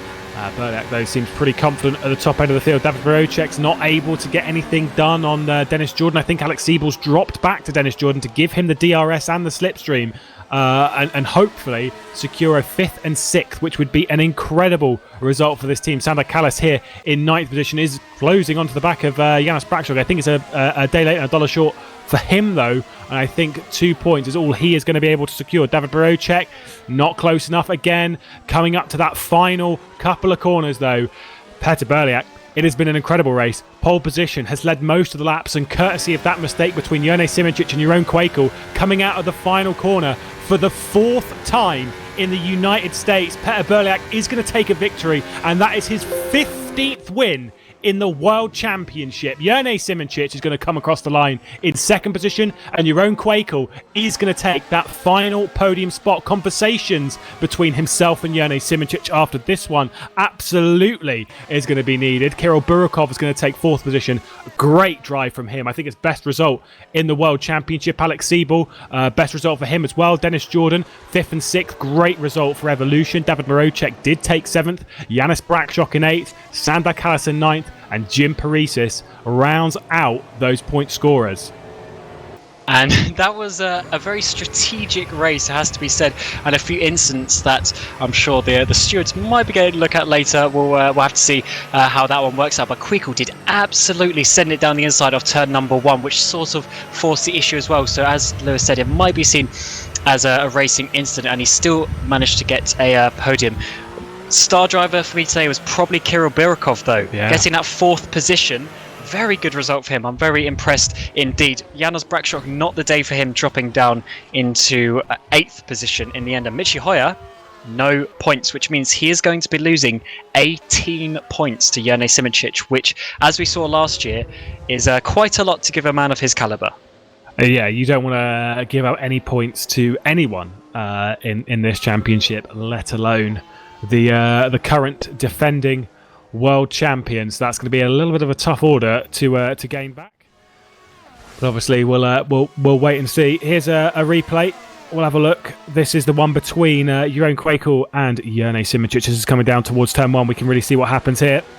Oh, see, it's quite aggressive there, and then further aggression there. That's a hard one to call. Yeah, it's sort of unlucky as well, because it was that initial contact that sort of forced the issue, because it pushed Simoncic wider than he needed to be. But then they were absolutely side by side. I'm pretty sure Jeroen gave him just enough space. But when you're racing, for 2nd place in a World Championship race, sometimes it does just come down to a racing incident when you're pushing to the absolute limit. Yeah, I think both of them pay the price there. Neither of them won the race, that is for sure. I'm sure they'll have a chat afterwards. But needless to say, pretty mad. There is your updated and provisional championship standings. Not quite correct, because you can see Peter Berliak there is on there twice. So he's got 50 points. We can note that. 11 points off of Jone Simoncic then at the top of the championship standings. Michi Hoyer is then going to move down into 3rd position. Jeroen Kwekel as well is not updated on there properly either. Fantastic. Well, yeah, we're just sure we'll sort out the bugs with the standings in the later races. But we do actually have your race winner, Peter Berliak, for an interview. So we'll just quickly get a couple of questions for him to see what he managed to do. There? Oh, you were muted for me, sorry. Hello. Yes, well, good race indeed. You led, well, basically, yeah, the whole race pack, but you had to defend. Quite stressful. Yeah, it was. I didn't really know what to do at first, whether to like hold back or push. So I decided to push, and because I saw I had higher wings, and maybe I could escape somehow. Make them do a mistake, or I would do a mistake. I don't know. It was just a gamble. So yeah, I pushed through the whole race. Had a few scary moments with traffic, and that didn't help me. But at the end, I guess something happened with Jeroen and Jerne, so that kind of sealed the win. Yeah, that was a bit fortunate for you. Do you think you had the, for instance, the tires and the fuel left to defend at the end? Had Jerne or your own come up on the back? Yes, but all it took was one little mistake in the last two corners, and because we had so much higher wings, I don't know if I could have defended. So probably, but I don't know. I mean, the race would probably still be on because I would follow him easier. It's just a matter of trying to get close enough, I guess, if I were to lose a position. Well, congratulations indeed. Another win. Good. It seems to be a good country for you, the States, getting another victory there. So congratulations, and we'll see you next time out in Portugal. Thank you. I would just like to thank Muhammad Patel because he helped us with the setup yesterday and today, and think it made a difference today. Oh, well, good job to see that Patel is still around for Sim Racing. So yeah, good job to you guys, and also with Jim for helping you a little bit there with the when he made his last pit stop as well. So, Yanni, are you there? Yes. So we'll start with that. Your thought from your reaction for that. Yeah, sorry, I heard maybe 20% of you what you asked, but Okay. I suppose you asked about your. Yes, sorry, yeah. Okay, yeah. Well, what happened was, yeah, it was the dive bump. I guess it was legitimate. I checked the replay. When I turned in, he was already alongside. But then, what was not legitimate was like giving just slightly too little room for me. So yeah, well, not much to say. He turned in on me. I like felt the force on the front. I knew that if he turns in more, I would lose the rear and I would spin. So I just went full lock to the right, which meant that I saved myself. But unfortunately, Jeroen spun. So that's not the first time an incident happens from him. And also, I mean, I have good relationship with Jeroen, really fun race, but it's just not good that like he pushes me off in the first race. There would be similar crash if I didn't just back out on the grass in Malaysia. Then crash with Dennis Jordan in round 2. Now this incident, I mean, yeah, it's racing. It's good fun. I guess it's good for broadcast, but it's not what I think of being racing. Yeah, we still managed to get good points there in second place, and you were sat behind Petter for so long. Was that by choice, like we've seen in the past, or was it that maybe due to like the wing levels that you ran that you couldn't quite get the overtake? No, it was completely my fault. I'm not testing more wings. I just took like a fixed rear wing, and there were so many races in the past days that I just didn't do my homework. So I had way too high top speed, but zero exit out of the last corner. So there was not a point where I had actual opportunity to even overtake, even with full boost. I tried once, but there was 3/10 difference. So yeah, it was full push whole race. I still got a good number of points because your championship rival Mitch Hoyer actually ended up being 11th in the end. So you gained a whole 18 points on him. So you got a lead in the championship now. Well, I'm sure it's going to be a nice fight between you, Petar, and even Jeroen as we look forward to Portugal in 2 weeks' time, where we will head to the 4th race of 10 for the 2020 World Championship season. But until then, it has been the Formula Sim Racing World Championship brought to you you by 3D Wrap and SimLab. And until the 26th of April, we will see you later.